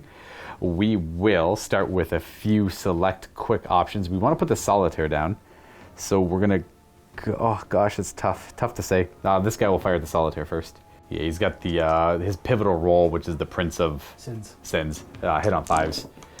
We hit... Sure, we're going to hit 4 times. Sorry. 3's to wound because you're T4. Reroll 1 of them. So 3 wounding hits from that thing. Double save. We're going to try to atomize him. No!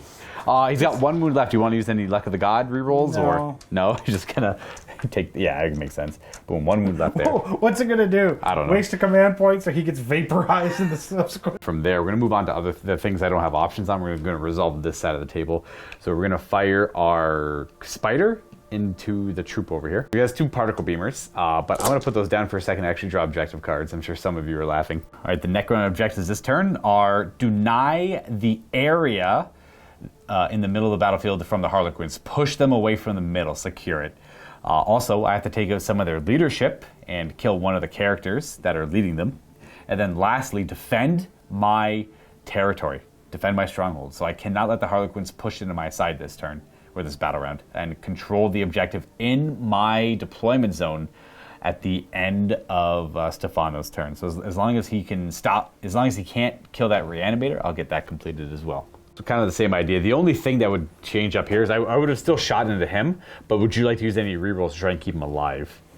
No. No, just keep it going, yeah. Because like I got so many random little shots here. That's just wasting a command point that I'll probably need later. Yeah, and then saving the luck of the Laughing God as well. Because at any minute I could be like, okay, 40 flares, go, boom. And also based Yeah. on your insane dice rolls. Like, what's the point of it? Roll 16 3-up involves. Yeah, no. No, yeah. It's not looking good for the Solitaire. Back to shooting over here. They are not -1 to hit right now because I'm in the dense, so I hit on 4s. It's half hit. It's like the first average roll I've had all game. 3s to wound with a reroll of one of them. So that's 5 invulnerable saves. Invulns. That kills 1. These are the old school Harlequins. Boop. And then we move on to the staff and then the Reapers into the Star Weaver. The staff, 4s to hit. Okay, we're done. 18 Reaper shots. Do 18 twice. These are 4s to hit because it is a Star Weaver. Oh wow, that matters. And T6, probably. Yes. 5s to wound with 1 reroll there. That's 3 wounds so T5, far. sorry. Ooh, T5, so that's 4 wounds. And then the second half, 4s to hit. And 4s. So an additional 4, 5, 6, 7. Ooh, 11 saves. We move over to the newest Suriani dice here. Let's see if they do better. He dies. Wait, no, he doesn't. He's got 1 wound left, I think. He takes 5 damage. Yeah, 1. 6 wounds. So all right, he's still kicking. The only thing I could do is charge him with this guy, but I don't know if I want. I might do it just for the. You never know. He's got 1 attack. I'm not going to bother. And then we move from there over to here, where we're going to have all of these Reapers fire into the Star Weavers. Sky Weavers. Yes, that's a Star Weaver. The 2 in the back are not in range to fire, so it'll be 36 shots. Again, these are the first volley on 3s. All right, and then these are, we're keeping the 3s off to the side because we were thinking about lightning fast reflexes to see if it would have mattered. Ooh. Your T4. Yeah. So that's 4 wounds. I'll use my 1 reroll here. So that's 5 wounds, and then with these ones it mattered. So it would have stopped 3 wounds. We'll keep a tally of that though. So far we have 8 saves. And, okay, well that was not great. The second volley there. But it stopped 1 additional one there, which would have wounded. So it would have stopped 4 wounds if we use it. So that's 3 more wounds. So it's a total of 12 wounds. 8 of them only if we lightning fasted. So after, in hindsight, probably not worth. All right, invulnerable saves. 4 of them. 4 ups invulnerable saves. That's pretty good. It kills 1 and puts 1 down to 1 wound. That was a really good roll. Yeah. That guy dies. Okay. We'll see if the atomizer can get him a little bit. 5s to hit because we advanced. And 2 wounds. 2 invulns. Oh, these dice are doing a little bit better. We got nothing over there left. We have all of this fired left. Okay, well we have the voltaic staff. We have all the flares. We do have to put down the solitaire though. We're gonna go voltaic staff firing into the bikes here. The staff hits on 3s into the bikes. That's 3 hits, but every 6 counts as an additional 2 hits. These will be -1 to wound, so they wound on 3s normally. So 4s. Aha! 3 wounds plus a reroll. 3 wounds at your invul. These are 2 damage each. Ooh. It does 2 damage. All right, not bad. So bring the front guy down to 1, and then we're gonna put the Gauss cannon into them as well. The goose, 1 miss, and these are wounding on 3s normally. So 4s, but with a reroll on 1 of them. So 1 more 4-up invulnerable save. You're good. Save that. And then we have the flares and the character left. Put the character into the solitaire because he's not rapid firing into anything over here. So the Royal Warden will try and put the solitaire down, hitting him on 4s because he's -1 to hit, and wounding him on 3s with a reroll. And then you have your 3-ups. Ooh, would you like to reroll that to force me to fire at them with the flares? Yeah, I'm gonna Laughing. spend the lack of the luck. Laughing God reroll. Laughing God reroll. Ah, he's good. 2 Laughing God rerolls available. And then we're going to go with the Warriors. We're going to fire 10, 20 shots at him. We'll do 15 into him, and then 5 into the bikes over here. Okay. Then we'll do the 5 nearest into the bikes for rapid fire purposes, and then we'll do the 15 into him, just to put him down. So these are the bikes, hitting them on, should be 2s, not that the 1s matter there. That's the first half. Hitting them on 5s with a reroll. That's the one reroll, so that's 1 wound on the first half. I only had 5 dice near me. And an additional 3. So 3 saves on the bikes. 4 ups invulns. Haha. Oh, we got the bike. Unless we want to reroll it. Boom, 1 bike goes down. And 15 shots into the solitaire. Well, it's 15 firing. So 30 shots. These hit on 3s because he's got the upgrade. Because they're +1 to hit. And he's wound on 4s. I've already used my reroll. So the first volley will have 6 saves on him. Let's see if the 6 saves get him. So he takes 2 wounds. You got 2 laughing rerolls. It's okay. Okay. So we kill our character and we finish shooting. We're on the charges now. We are going to charge the character into the bikes. I assume you don't want Overwatch with the shuriken cannon. He takes -1 damage against all attacks. So they only do 1 damage to him. Haywire, they have Haywire, that's right. Yeah, and you're a vehicle. I am a vehicle. Would you like to Overwatch? He still takes -1 damage and he has a 5 up to ignore mortal wounds. We are going to do it. So it's going to be 4d3 plus 4 shots. Oh, that's really good. It'll be 14 shots from the Haywire. Sitting on 6s.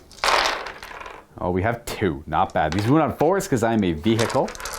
And 6s do additional mortal wounds. Ah, nothing. All right, so we charge. 8. We are going to just charge essentially right there. Chariot into bikes, and then we'll go with the Necron warriors declaring a charge against the troop. 11. Glorious. We have to use them to protect some of my characters back here somewhat, but most of them are getting mucked up in there with the troop. See what the warriors can do with their little axe bayonets. Are we charging over there as well? And then charging, no, probably not. I can't charge. They can only fall back. Only these guys can fall back and charge. The guys in the middle here could attempt to charge, which they will attempt to charge. The weavers there, they're going to go 8 inches, and by they I mean these warriors. There we go. And we'll try the spider, but his charge is rather difficult. He can't go underneath it because he's too tall. So he'd have to go like up, over, and down, which won't make it because it's going to be 3 up, 3 down. That's 2 from the charge right there, so he's good there. We might as well start fighting over here. There's no interrupting. We're going to pile in our warriors a wee bit. Piling in and getting 15 striking. 4s to hit because I got the Harlequin mask. And 4s to wound. Rerolling. Oh, 5 wounds. All right. Fail me 1. I got a bike. Unless you want to reroll it. That leaves 1 bike remaining, and we're just going to keep the warriors where they are. And then we move on to the Overlord, who's going to try and carve up some of these jet bikes here. It's going to be a little bit harder, though. They are -1 to hit because of -1 to hit and -1 to wound. -1 to hit and -1 to wound. So I'm wounding on 4s. So what I'm going to do is spend a command point on disruption fields on his weapon. He's core now, so he can increase his strength by 1. So he'll go from wounding on, because he's strength 7 normally, he'll go to strength 8. He'll wound on 2s to 3s. So I'll be wounding on 3s with the negative. I'll have 1 command point left because he's wounding on 2s normally. Let's see, we got 2s to hit here because we have +1 to hit on my whoopie done. We have a miss though. And then these are 2s to wound down to 3s. We have a Caesarican reroll. All right, well, the CP didn't matter. We have 3 wounds. 3 invulnerable saves. Okay, now these each kill a bike. Would you like to reroll any of these? Because his Void Reaper's 3 damage each. You can do them one at a time with Luck of the Laughing God. So the first one. Okay, well, you can't reroll that. Would you like to try and save another bike and lose your last I don't know, maybe. Yeah, might as well. Okay, no Laughing God luck today. 2 bikes die. Oh, right, Which yeah. 2 die? Chariot charges in and cuts a few bikes in half, and the riders go flying. Not dead per se, but unable to continue the fight. Oh wait, there's more! The dark! I take a mortal wound! You take a mortal wound! The darkness! Have I killed anything else in melee, but have I shot everything else? Shot it. I take a damage. He's got 8 wounds remaining. Alright, there we go. And then we have our warriors fighting. I have no point. There's no point in piling in. I'm just gonna, because the charge was high enough that I got to the position I wanted to be Do in. that for over there too. I smacked the 1 bike that 1 wound. Oh, you take a mortal wound. Ooh, I take a mortal wound. In fact, we have to. I might take mortal wounds over here as well because I killed the troops in melee. Because I killed 4 in melee. I thought you shot them. No, because you charged me and I retaliated and I killed 4 back, and then the guy ran away. Right. Yeah. So we're going to go ahead and 5 up it. So this guy would take a mortal wound and die. Blah! And then 4 of them died, so 4 potential mortal wounds. I take 2, and 5 up to ignore. I take 1. One of these warriors dies as well. And then onto these warriors. I had 4, 5, 6, 7, 8, 9, 10, 11 attacking the troop. They are -1 to hit because of the mask, and -1 to wound because they're near the Shadow Seer. So these are 3s to hit because I had +1 to hit on them. And they're normally 3s to wound, but 4s. And I get a... Oh, it stopped 1. I'm going to re-roll it. It didn't matter. 4 saves. The Dancing Clowns. 1 dies. Well, on a 4-up. But a D6 is feel no pain because of the... Oh, yeah, the feel no pain. Oh. We still got him. Now does he do a mortal wound back because of the darkness? No. Which one of the clowns dies? This one. Boom. Oh, wait, no, I can't. That'll Coherency, yeah. Boom. You get the pylon fixed anyways, kind of. Just give them coherent on the end of that triangle there. Okay, that's all I have for attack, so you get to retaliate here or over there. Up to you. Don't I get to do it all? Well, I guess you get to do it all, yeah, but where do you want to start, I guess, is the proper question. Well, we'll just work our way from one end to the other, so we'll start with the bikes. Bikes! We got the 2 bikes striking at my lord, hitting him on 3s, I assume. I have no negatives on me. Boom. 2 misses. And then wounding me on 4s. That's 4. We have good AP. He has a 5-up invulnerable save. And he takes 1 damage each. It reduces them by 1, enduring will. So he's got 6 wounds left. All right, so they piled in. We forgot to show that the Shadow Seer heroically intervened as well. We got all the troops swinging. 7 of them are attacking, including the leader of the troop. What was this? It was a very extra name. There's the lead player. The lead player, that's what it was. Each model is called a player, and then there's the lead player. Yeah, that's it. The Shadow Seer attacking first, actually. All right, we got her Mistave on 2s, I assume. Yep. All hit. And strength higher than 4, so 3s. Yeah, 3 wounds. -2 because of dark. All fail, so that's 3 dead warriors. Yeah. We'll pull from up here, and that means we're going to reanimate. On a reroll, all of them stand up. She does cut down the ones near her. Boom. So I can't attack them with the other people. They're going to end up just standing up around it. Yeah, I guess we'll... Yeah, it does deny some attacks, but not too many. And we'll just hang out over here with them. There we go. So 5 of them are attacking into the Necron warriors. And these are 3s. They're all equipped with melee weapons. They're strength 4, -2. -3, actually. Dark. So wounding on 4s. So that is no save at all. 6 get cut down, so I'm going to pull 6 from in the combat in there. And they stand back up, so 2 of them are going to stand back up. They have 3 of them stand up because they have a 4-up, and then I get to reroll the 1s and 1 additional die. You kill, so 2 die. So I'm going to keep all the... And then I'm just going to put the... Just pull those 2 and then keep the rest where they were. And then the slog continues. Slog. Okay, that's it for fighting over here. You have some strikes to do over here with your Skyweaver. Yeah, that's what it's called. 3s. Okay, 2 misses. And they're strength 3, so 5s. Or maybe they're 4, I'm not too sure. Just 3. Yeah, just the elves. Yeah. And that there, well, that's turn. So, you have no morale to do because you only lost 1. And then you lost 2 there, they can't fail. So scoring at the end of my turn. I got 1 point for killing the Solitaire in the primary. That's the only thing I've killed, fully. And then just want to show off area denial, 12. Both the Skyweaver and the Death Chest are within 12, so I do not get that. Measuring the 12, it extends into this part of this L here, so Stefano could just have guys run and retreat in that corner and deny it to me, so I'm going to get rid of it. Get rid of area denial. I'm not scoring it. I do get assassination, and I'm halfway to getting defense stronghold. Complete at the end of my at the end of Stefano's turn if that's still alive. And then for scoring primary at the end of the command phase, Stefano's on his 1 objective for 3 points. Unfortunately, not on the middle ones, so that will only be a 3-point gain. And showing off the score currently, we are at 4-4 for secondaries, though after scoring the primary, it's 18-14 for the Necrons, 2-1 command point on the second half of turn 3. Blood and guts, so that's kill 2. Yeah, kill 3 in a strike force game. 3 in melee. Possible? Doable. Doable. Definitely doable. Overwhelming firepower? Possibly. That's suspicious, but doable. Raise banner, that's going to be hard. That would be near impossible to raise banner because you have to do it on an objective in the middle of the table that you control. Yeah.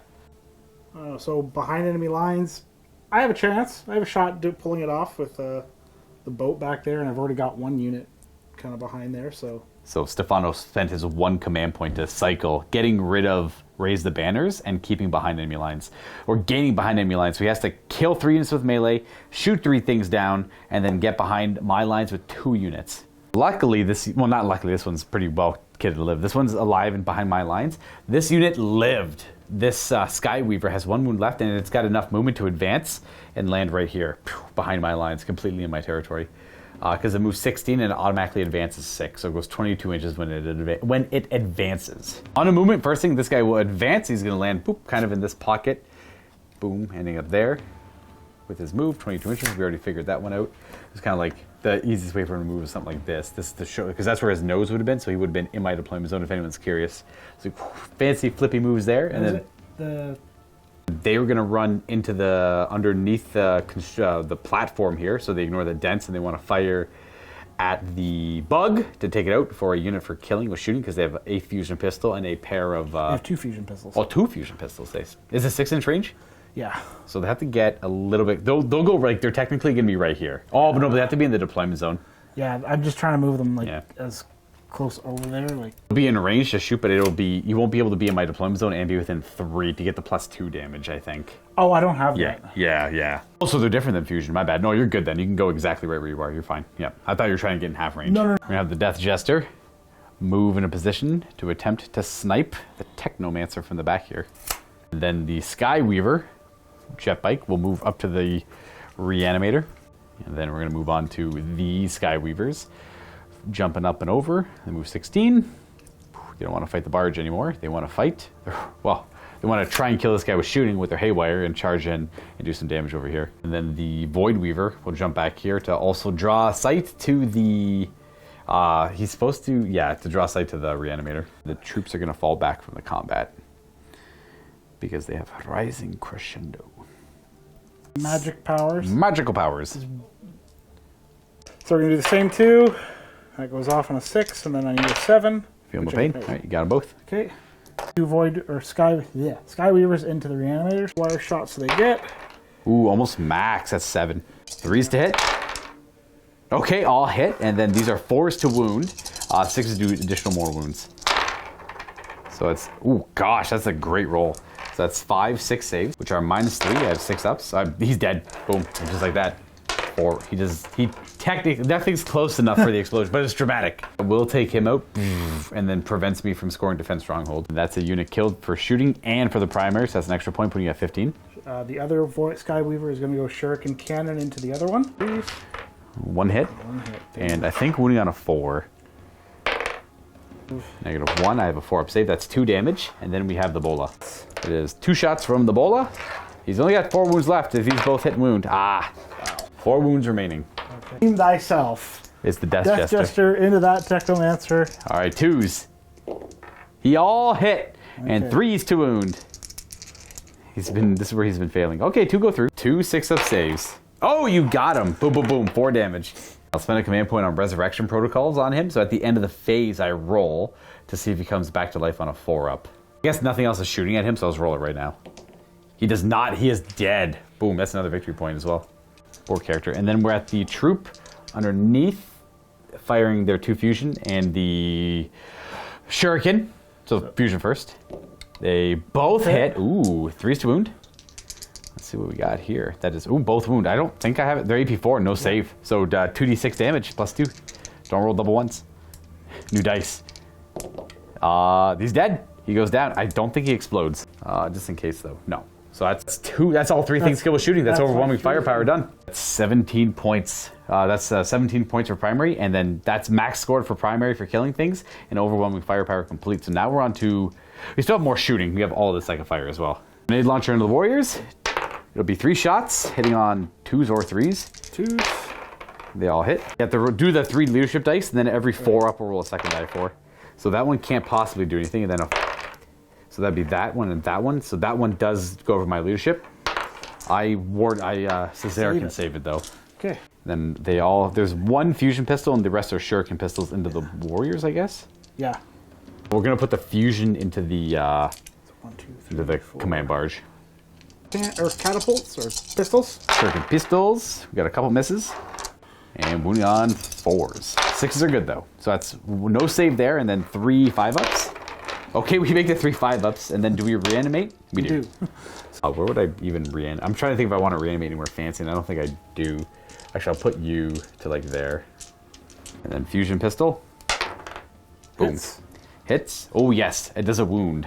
Only wounds me on a 4 because that's his fancy quantum shielding. Ooh, no. 1 wouldn't have mattered. I realize now that my coherency was a little messed up on these guys, so if anyone's like, hey, Luka, your coherency's messed, we'll fix it by doing that. Technically, that would fix it there. Allow me to fix that there, and then fix that there. It's good there, and then this guy would have to reanimate right there to keep coherency good. I'm going to use everything from the Void Weaver into the Warriors, because everything else has Lookout, sir. Dispersing the shots, it's a blast, so it's maximum shots is 9, hitting on 3s. 2 of them do miss, and then these are strength 5, wounding on 3s. And that is 7 just dead. I'm gonna pull 7 from up and around here. They reanimate on 5s because the reanimator's dead. So 2 of them come back, and I get to reroll 1 of them. So 4 die for good. We're gonna pull 1, 2, 3, and 4. There we go. Now the goal is to kill 3 things with charges. I'm gonna charge off with this bike. I'm not gonna overwatch. Double 1s. Wow. So the problem is the target was both the Technomancer and the Warriors. So that did fail. That's rough. Double 1s, yeah. They're gonna go into these 2. The Royal Warden and that guy there, yep. They will make it. Hello. Hello. Charging it like that. They're going into your command barge. And the Warriors, I assume. Yeah. Boom, 9 inches. So piling on into them. We're gonna charge into, boom, the Reanimator. Not that That's it for charges. I have no interrupts, so we might as well start over here with the Skyweaver with Ebola. Yep. 3s to hit. And 3 hits. Ooh, he'll live then. That's good for me. And wounding on 5s. 1. -1. 2. Oh yeah, -1. -1 because there's no AP normally. That's the damage. He's got 3 left. Boom. Those 2? Those 2. Or they can put all the attacks in the Royal Warden or split them up. Yeah, that's fair. 3s to hit. Oh. Ooh, only 3 hits into him. And these are strength 5, so wounding on 4s. It's 2 wounds. He's got 2 6-up saves. He takes 4. Yeah. He still dies. That is a unit killed for no prisoners. Blood and guts. And we move on to these. Do you want to do the Shadow Seer or any of the other stuff first? I'll do the Shadow Seer first. Okay, it's hitting on 2s. 1 miss. Once. And 4s to wound because of my quantum shielding. And, ooh, 2 of them wound at AP 2, so I have a 5-up. Oh, pass both. Then all of the troop. Yeah. Lots of attacks on 3s. So I'm just going to do this twice. I'm going to give him a 4-up invulnerable save here for this one. Be my last command point. 3s to hit, and then these are 4s to wound. Unless it's 5s. Depends on what their strength becomes. Yeah, it's 5s to wound. 3 of them go through. Okay, I expected a little bit more than that, so it burns. That's only half my roll so far. Oh, okay, good. 4 up. So I take 2 damage. He's got 4 wounds left. And the other half. 3s to hit. And boom, 5s to wound. That is 3. He'll live. Invulnerables. He takes, ooh, just the 1. Oh, no damage on the second one. All right, so we survived the 10 troops attacking. Now I'll fight back with my stuff over here. Piling in's gonna be a little sus because I have to keep coherency. So that's good there. So 2 are fighting over there. We're not gonna pile in these guys. You'll go there. You'll go in there. And then we'll have these 3 fighting the troop. And you'll fight the shit. And then that guy is, yep, okay, that makes sense. And then you can't pile in because it breaks coherency. Okay, so there we go. Do the 2 fighting over there first. 1 hit. Actually, they're +1 hit, so it's 2 hits. And no wounds. All right, unless they're 1 wound, they are T4. And 1 wound. I do no damage. I have the 3 fighting the Shadow Seer. 3s to hit because of -1 to hit, and -1 to wound makes it so I wound. I'll re-roll this one. So 2 saves on the Shadow Sear, and you have an invuln.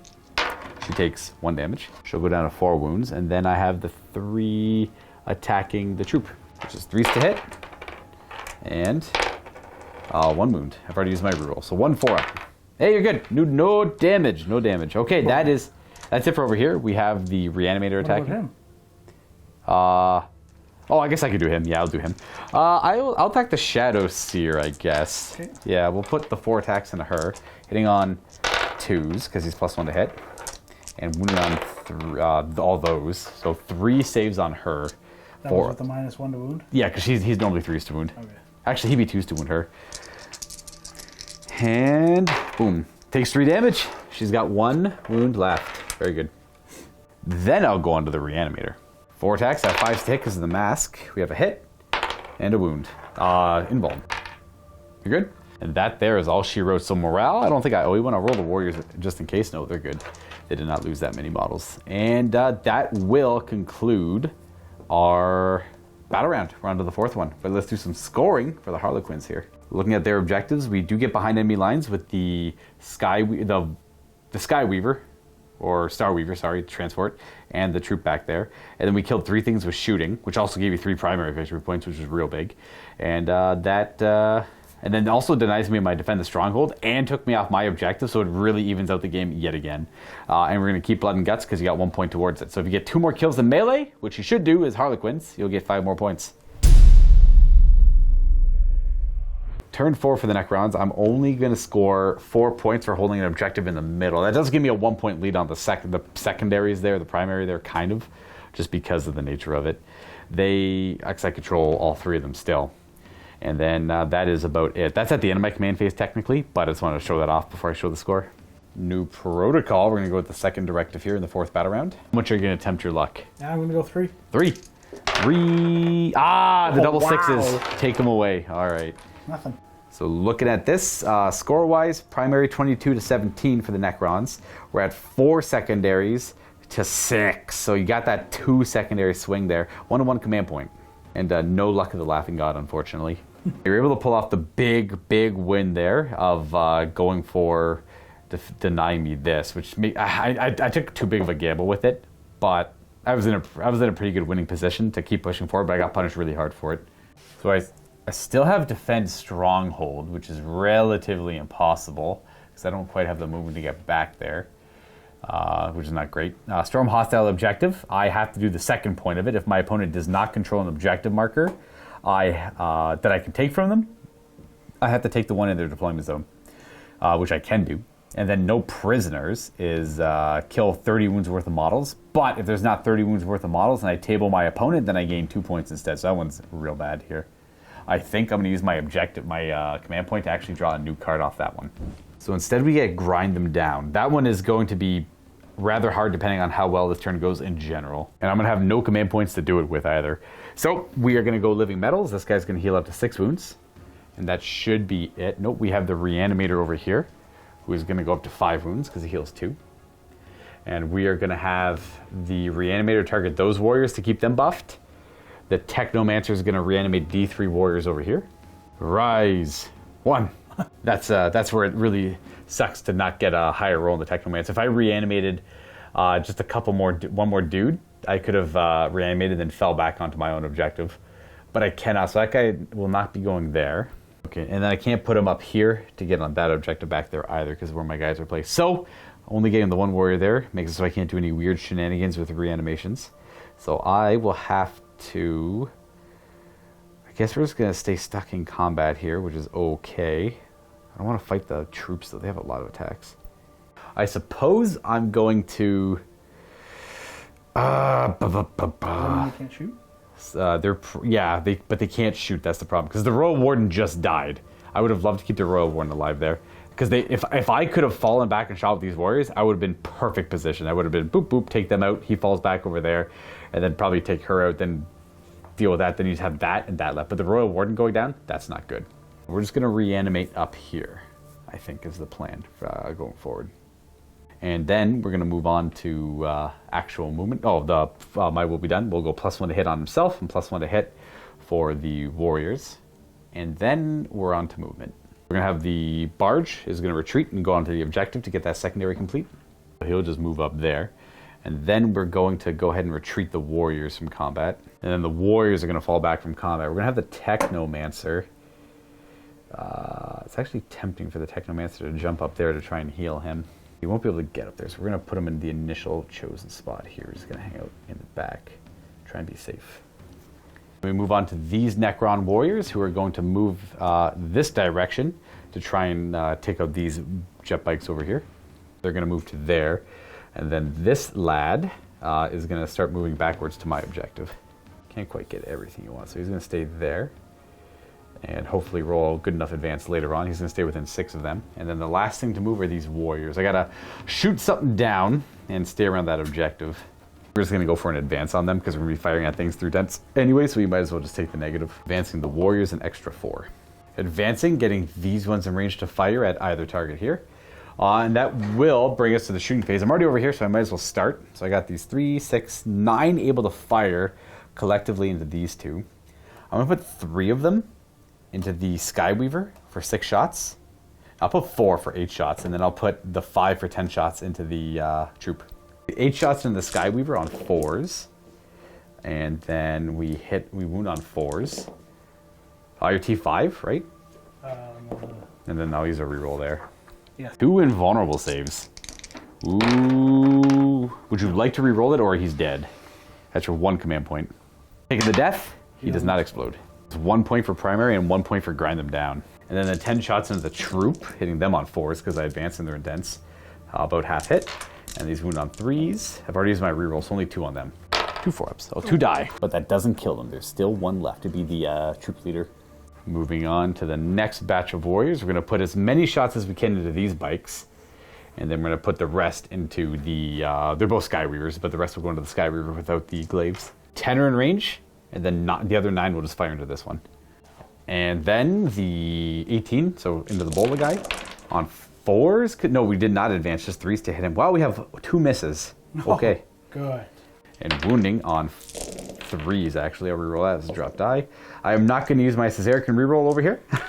So we have 5, 10, 13 saves. 13 saves. Oh, he's dead. When he goes away, that's a kill point there. For primary, and then another one for grind, then the other 20 shots into these bikes. And 3s to hit. No advancing, not a bad roll. 3s to wound. I'll use the Caesarican reroll here. It mattered. So that's 4, 5, 6, 7, 8, 9 saves. 9 Skyweaver saves. It kills 1. Oh, it kills 2. You rolled very poorly, I'm sorry. Would you like to reroll to save him? Save 1 of them. Not saving it, so they get gunned down by Reapers. We were just slaughtering each other. We just collectively both killed 3 units in our turns for this battle round. Well, kind of back and forth. And then the last thing I have to fire would be my Voltaic Staff. That's a tough call. I think I'm just going to put it into the Shadow Seer to try and keep the Shadow Seer down and lose some synergies, I guess. 4 shots into the Shadow Seer. She is... Staff. Into the Shadow Seer. She is not -1 to hit. She is -1 to hit. For no. ranged? No, she's not. Sorry. So 3s. That's going to be 2 additional hits because of the 6. She has -1 to wound, however. Which should be on 4s, I guess? So we reroll 1 of these. Dang.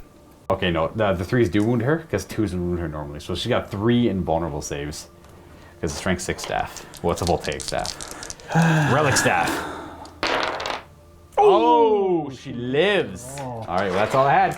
That is it. No more charging. The end of my turn, there's no morale to do. So I have left you with not a whole lot. 2 can't fail morale over there. We have a Death Jester, 1 troop leader, and this nonsense over here. So looking at my objectives, I'm getting rid of Defend Stronghold.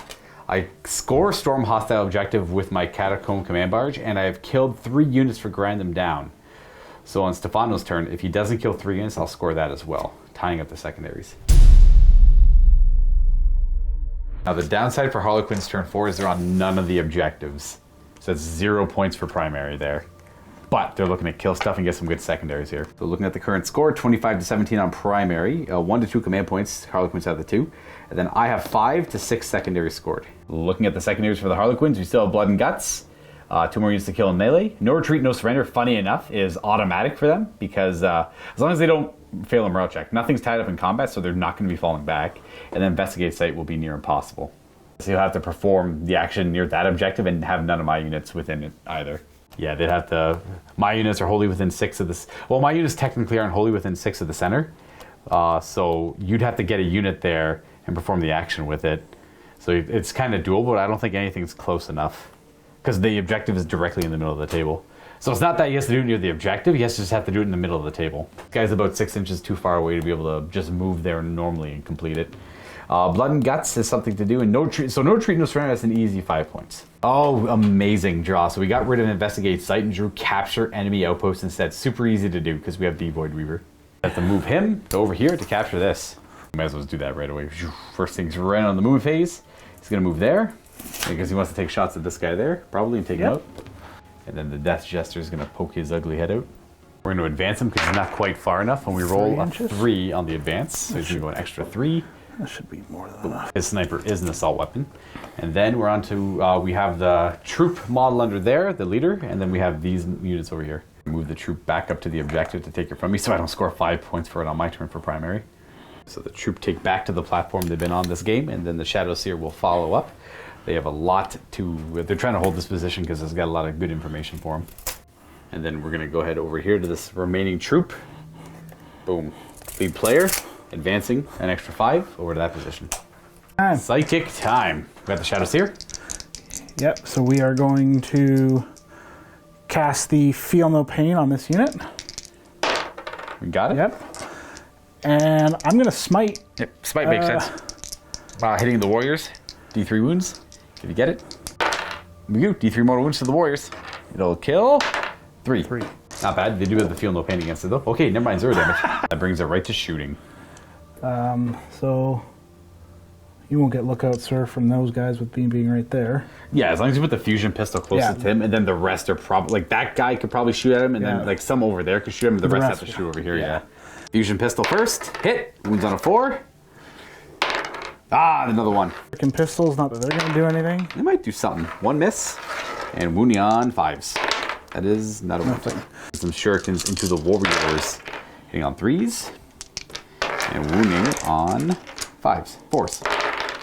1 wound. It's 5 up. And reanimate. Reroll for Legion. Nope, that's a dead warrior. Who do I want to kill? We're probably going to kill, realistically, you, I guess. Grenade launcher into the warriors. 2 shots. Both hit, so we'll just go ahead and roll them again, and then we'll see. They could both possibly do something, so follow the rolls up. So we'll go nothing, nothing. Okay. Weaver going into the back of your... The reanimator there. Reanimator there. All right, a couple good shots. Static shots. Focus shots. We have a pair of hits, so that's probably enough to put him down right there. 2's to wound if it's strength 12. Okay, 1 wound. Goes right through his save. 2d3 damage. So that's going to be 5. He's dead. He can't explode or hurt anything with it, so he'll go down. That's 1 counter. That's a point for primary. And then the Death Jester into the Technomancer. Can he do it? He hits on 3s because he advanced. Oh, right. So it's 1 hit. So you can't kill him. And yeah, he probably won't hurt. You can't kill him. So 2, I might as well see if you damage him. You never know what weird stuff will happen. Nope, never mind. Wow. Yes. He gets 1. He gets 1 kill. That would have been a clutch kill too, because then you're trying to hopefully kill this guy off for the 3rd kill, or the warriors, to grind them down. On the charges, where do you want to start? I'm just going to charge everything into... Just the barge, not the warriors, eh?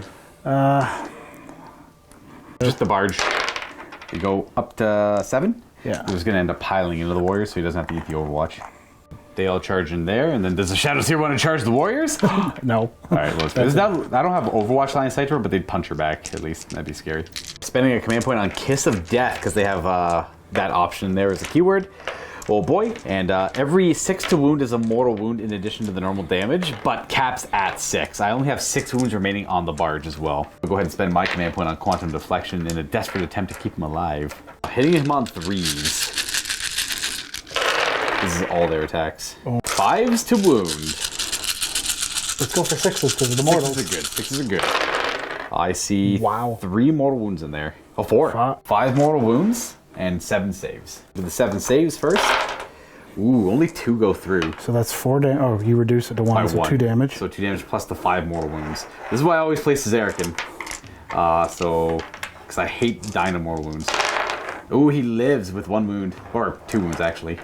Boom. Because it was the 2 damage from the weapons going through on the failed saves, and then I saved the mortal wounds there. So he's got 2 wounds left. I'm just tagging the warriors so they can't shoot back next turn. I will just fight back with the barge first, I guess. 4 attacks on the barge, hitting on 3s because it's -1 to hit. Well, 2s because he's got +1 to hit, and then 3s to him because the Shadow Seer is nearby. Harlequin. So 3 saves. And they have 4 up dancing saves. I don't think I've done like any damage to these guys. I killed 2 this time. Yeah, these are 3 damage each, so you have to re-roll that one 2 more times in the 6s because these are 3. Oh, actually no, his rule, you can't take feel no pains against his weapon. Oh. Yeah. So 2 die? 2 get cut down for the Void Reaper. You don't want to break the that breaks coherency though. You got to take 2 from the objective, yeah. Or 2 from the warriors, which is not ideal either. The warriors are going to pile in, but only 3 of them are attacking. They got +1 to hit, so they're back to 3s.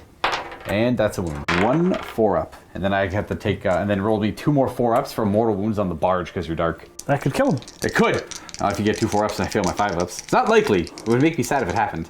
It would be kind of cool to show off. Oh, no damage. Okay. All right, well, that's that for the turn. So no morale on either side. Secondaries, you complete taking my control enemy outpost. That's an easy 5 points there. And then you capture enemy outpost. You no retreat, no surrendered. And then blood and guts you're going to get rid of because that's going to be hard to achieve now. We're running out of fuel here. And I get grind them down because I killed more units in our collective turns. Looking at my turn 5 scoring wise, I only control an objective in no man's land. I don't control my own, and I don't control yours. So I'll get 4 points for controlling one of those. It'll put me at 29. Can't really stop this Void Reaver. And then looking at the score, we'll do Luck of the Laughing God in the command protocol in a second here. I'm at 6 secondary scored. Whereas Stefan was at 8. We're almost at maximum. If I could score 2 more, Stefano can score 1 more, then we're both at 45. Our primaries suck though, 29 to 18. I'm doing well in the primaries, but the game is like a dead even at this point still. And then Protocol of the Eternal Guardian, I'm going to go to the second directive of this one. So if I get charged, I can hold steady to get +1 to hit or Overwatch on a 5-up, no matter where I am. Luck of the Laughing God. We're going 2. 2. Ah, he is with you. You have 2 rerolls. Okay, it blows my mind that you would have had +3 of those every turn. Yeah. At minimum 3. That's a lot. That's too much. That is far too much. So 2 Laughing God rerolls. Metal's gonna heal this guy up to 4, and I should look at my secondaries maybe too. So looking at my objectives, I have to capture enemy outposts. That is not going to happen. No way in heck is that happening. And I'm actually going to keep my command point because I need it desperately for these 2 to work out. Secure No Man's Land is control 2 objectives in No Man's Land, and extend battle lines is to control my objective and an objective in No Man's Land. I need to perform some shenanigans over here, essentially. And by shenanigans, these guys are just going to move and charge. It's over 13 away, I believe. Be an 8-inch charge if I get the march nearby to give him +1 move. So I'm going to move forward, move him over there to get them an extra inch on their movement, and then move forward and charge. The problem is, I would have loved to just right to reanimate, get D3 of these warriors back and go boop, boop, boop, and then move and then charge, but I'm tied up in combat over here, so they're kind of stuck. So what I'm going to do is I'm going to +1 to hit the Overlord, +1 to hit the warriors. We're going to bring back D3 of the warriors. We're going to get 1, that's fine. We are simply going to just reinforce this area. We don't want to stay in combat with them an extra turn there. And we're going to go on to movement. Because of Relentless March, he moves 13, so he'll end up over there, the back of him. Bloop. Yep. So you have to go somewhere like side profile-ish. He'll hang out there. And then we're going to move him more this direction, because it's a pretty big aura. I'd rather him be over here to give them extra movement when they fall back. And yeah, he'll end up there, and then we are going to fall these guys back. And they fall back from combat as well, just going down the steps there and just repositioning over here. Want to keep these guys on the objective per se. And then see what that can get me there. Yeah, something like this. It's not great, but it is what it is. And then we have him here in this position. At the end of the movement phase, he's going to heal the vehicle D3 wounds because he's a Technomancer. He's back up to 7. He's sticking around, hopefully, for a little bit longer. This is my last turn, so I'm not really doing much with him. I was just moving him in a position to get more movement on these warriors who are going to try and clutch me the game here. They're going to move their 6 now. Moving just the front of them forward to make the 8-inch charge, keeping some in the back in case somehow these guys don't kill the Death Jester. Get these 2 to fire at this model there. They're in range for that. And then we move these guys that way. So we got 1 guy too far away to fire at the Death Jester. So we're going to go on to shooting. We're going to start with them into the Death Jester. And 3s to hit him, because they didn't advance. This is the first half. 3s to wound him. Oh, this is T... Oh, he's not T5. No, he's T3. I'll reroll one of those. That's going to be 5, 6 saves. 6 saves, he takes 3 damage. Yep. Then the second volley on 3s. And 3s. No reroll here because I used it, but that's okay because there's 11 saves. So it's just rolled off screen. But you have 2 wounds left on him. Or 3 wounds left on him. Oh, he did. Boom, he gets de-atomized. 1 point for Necrons. We're going to go on to the warriors over here. We're going to put these 2 into the troop, the player, the lead player, and then I think I have like 3 into the weaver. It'll be these 5 and then these 2 at the lead player. So the lead player, we hit 4 times. Wound on 3s. That's 4 saves on the lead player. And lead player, oh, lives! Very good. 5 attacks on the Star Weaver. On 4s, because it's always -1 to hit. And strength, so it's 2 wounds. I'll use a reroll there. 2 wounds. Invulns. It does 1 damage. 5 wounds left on him, and then that's it. We're on to charging. We need an 8 for dramatic effect. Ooh, a 6. Ooh, 12. How about that? There we go. That's it. Of course. Boxcar charge, which I didn't need. I only needed an 8 is game, because it resecures my objective. And it will get me 2 of my secondaries. I'm not even going to roll the attacks. Moving enough off this objective with what I have left. Right, yeah. Bring it down. I'm not going to bother rolling these attacks up. There's no real point in him attacking the warriors because he couldn't do much. So we're just going to end my turn there. And then they'd pile in more on the objective. Kind of, it doesn't matter. So looking at my objectives, I extended my battle lines and I secured no man's land because I was able to reclaim my objective. This is pointless. I'll get rid of it. I can't score that. That's my last turn of the game. That maxes mine out at 9, scored to 8 for the Harlequins. But the Harlequins... I would have gotten... Yeah. And then quickly to the Harlequins' turn on primary. They get 3 for controlling theirs. And I was able to deny the 5 because it would have been 8, but I denied the 5 there. So it puts you at 21 to my 30 on primary. Then looking at the 3 secondaries for the Harlequins here in Stefano, that one's not going to be doable, but these are both doable. This is the model from army with the highest wound characteristic. Bring it down. Did we do that one already? No, it was. I think it doesn't really matter yet. You might have had it, not me. Yeah, that's right. Yeah, so that's right. I did get bring it down. So yeah.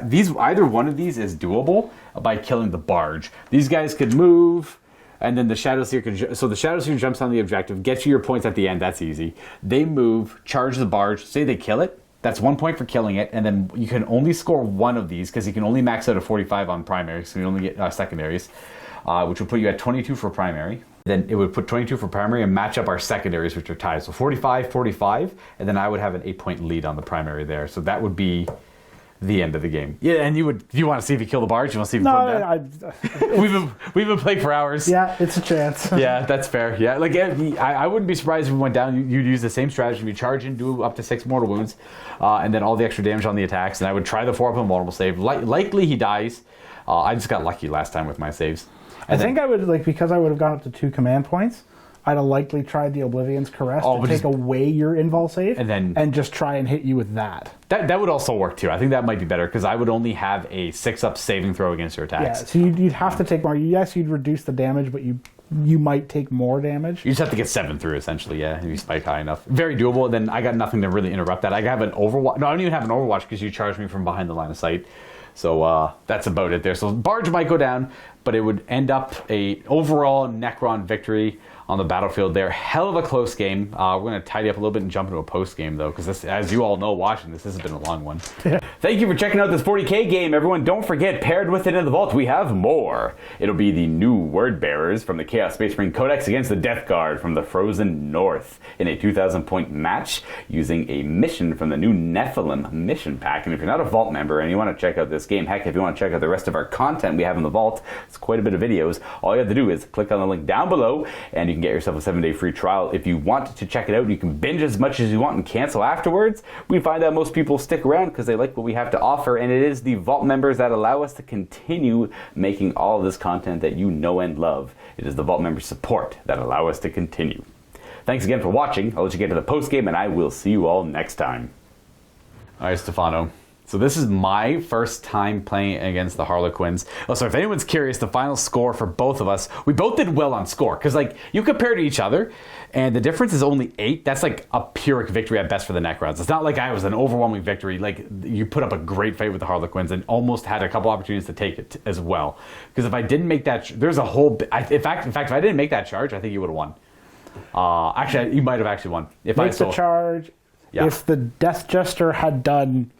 anything other than that one snipe shot where he killed the one Technomancer, I probably would have changed the game. Because looking at the score on the primary, if we change it up a little bit and I don't make that charge and you just hang out right there where you are, without doing anything, say you go kill him, say you do hypothetically kill him, you get 3 points for yours and you score this for 5 points, giving you 8, and then you kill him for an additional point, putting you at 22, and then getting one of your secondaries, so you get max secondaries, and it would have denied you one of your mine secondaries, as well, so you wouldn't have maxed out on secondaries. So you'd be 5 higher on the primary, and you'd be 5 higher on the secondary. 22 plus 5 for 7, and then I'd be at 30. But then you would have had one more of these than I would have, so you would have won by 3 points if I didn't make that charge. It really came down to that charge. I did a hypothetical reroll afterwards, and I got an 11.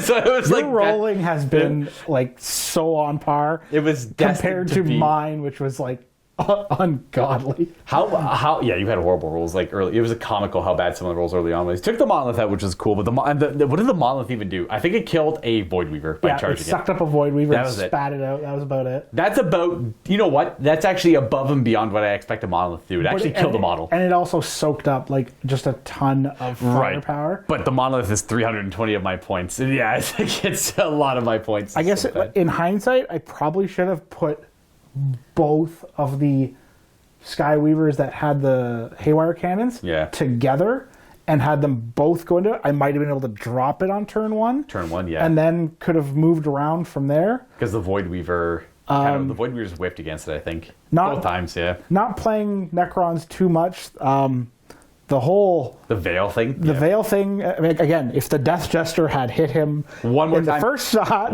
he wouldn't have been able to do that. Yeah. Which could have saved me more secondary losses on that flank. And then, the Death Jester really let me down for a 15-point increase that they just gave him.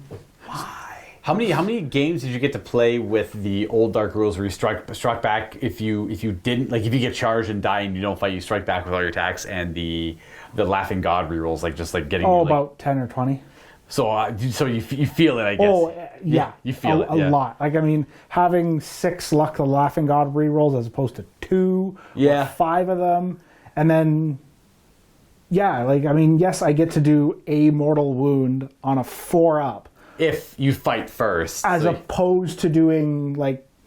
way too much damage? like possibly 6 or 7 attacks at a good AP value. Yeah, because it's because you could play with that. You could have played very recklessly because you could charge forward, fight, and then when you get countercharged, like, I don't care because I'm just going to strike you back as strong as I was on the charge. That's cool. I would like that very much, but man, that's hard to play against. You have to pretty much shoot them down. You can't engage them in melee.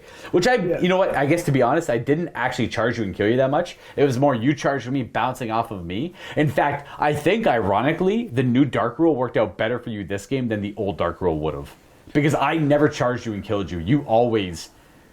There was maybe one time where he killed 2 dudes. I think that was it. He charged and I shot you to death every time. Otherwise. Yeah, pretty much. Yeah. Which eliminates that. I guess probably against Necrons, maybe light being the better option, but with them changing it from 18-inch to an 18-inch range instead of Necrons 12-inch are a very range. close-range firepower army, so they want to try and they want to stand 1 inch away from you and shoot you. So yeah. I mean, you're always going to be hitting unless you're right up in their grill. You're always hitting on a 4. Yes, which I guess maybe works better. I don't even know what the third option is. Is it just so bad no one even plays the third? Twilight? Twilight's not overly horrible. All right, so we looked it up. Twilight is +1 attack in the first round of combat, or maybe only when you charge or hero can intervene, one of the two, and then you also get the extra pylon, which is going to be kind of cool. I can see how that'd be useful. Warlord trait regenning. Command points is huge in the new match play rules. This is my first game in that, so maybe now that's a You can try it out if you thing get to look enough at. time to play the games. I just, after playing against it with the nerfed rules and then understanding how the old rules used to be, I can't even imagine what they were like. From my perspective, I might be biased or whatever, but this game was hard. And you like, if you had 5 rerolls in every battle round, and you had that's it. That alone is it for me, because like the dark thing wouldn't have mattered too much, but having those extra rerolls would have been, hypothetically, they could have all failed. There's that. Yeah, but that's crazy. That is crazy. I just like right now, especially with Armor of Contempt. Yeah, Dark is so good because Yes. you get that extra AP. just counteracting it completely, right? Yeah. Oh man, It helps. I'm curious what the people think in the comments down below. Like Harlequin players watching this game, and you're like, "Wow, without the rerolls, it's like unplayable." Maybe, I don't know. Maybe I'm wrong. But the game literally came down to a roll here. Now, granted, like maybe like I'm running like I'm not necessarily a meme Necron list anymore, but it's like it's cheaper and more effective. I can play Necrons this way again, which is nice. This is actually my favorite way to play them. I love spamming Necron warriors. And ways to buff them. Yeah, they're tough to kill, right? So like you take the Necron warriors and things that keep them in the game, essentially. And obviously they play in the Necron warriors play in the Harlequins. Well, the rest of the stuff I brought does not. So the monolith bad in the Harlequins, and then the barge is not super great in the Harlequins either, because it's like big, heavy hitting, good damage, but whatever, 4-up invulnerable wound, I don't care. Yeah, exactly, stuff like that. Anyways, folks, that's it for this game here. We'd love some feedback down below. We are running out of time. I gotta go. We've got a jet. I gotta go to a live stream in like 2 seconds after this and play more wargaming as I do. It's all I know. It is my life. And but I do want to thank Stefano for showing up and playing an excellent game of Harlequin. Actually, giving me my first experience against the Harlequins in this edition of Warhammer 40k. I have not played them. Maybe early 8th, maybe the years. It's been years since I played against Harlequins. To me, they're a pretty rare army. I'd never come across them. I know Josh plays them a little bit, but we don't play each other too often. Yeah, I have always enjoyed the elves, so I'm always playing them. I get it. I'm always willing to make the drive down too. That's cool. I get, like, they are fun to play. They're cool. They have a lot of, they fall back, shoot, charge. They're very elite, and they have a lot of ways to break the rules of the game. So, like, when it comes down to Eldar trickery, Harlequins are at the peak of that. You look at the Harlequin when you have that pop up. I'm sure I'm missing some stratagems. I'm sure I'll go even look when the video comes up and go, you should have done this, you should have done that. Right, yeah. Well, it's weird with the new Eternal War stuff, because it's just you're so limited on command points, and like the right stratagem at the right time can win a game now. And that's true as it was before, but now you have to like actually be very cautious with your command points as you play. I don't have 12 when I'm starting the game going, okay, let's see what I can throw at it. I also want to see the feedback. How'd you guys like this Tempest of War game using the Eternal War match play rules for command points? I'd love to hear feedback on that. Was it too good? Did it make it too easy to get to? Because in a weird way, it gives you a lot more at the end of the game, so you can just keep drawing a new secondary. So we both look at this. We both got to 9. I don't think I've ever played a game where both of us got to 9. And the only change here is, well, first of all, Harlequins are very scory, so that makes sense for them. And then the other change is the fact that we're gaining command points every command phase. So we always have one on our turn, essentially. Because you use one defensively on your opponent's turn, then you use one aggressively on your turn, in a weird way. But, folks, I'll let you get back to your day. This is a long enough battle report. I've taken up enough of your time, and I'll catch you next time for some Warhammer, or Legion, or Lord of the Rings. Whatever it is, who knows. Thank you again for the excellent game, and I'll catch you all next time. Happy wargaming.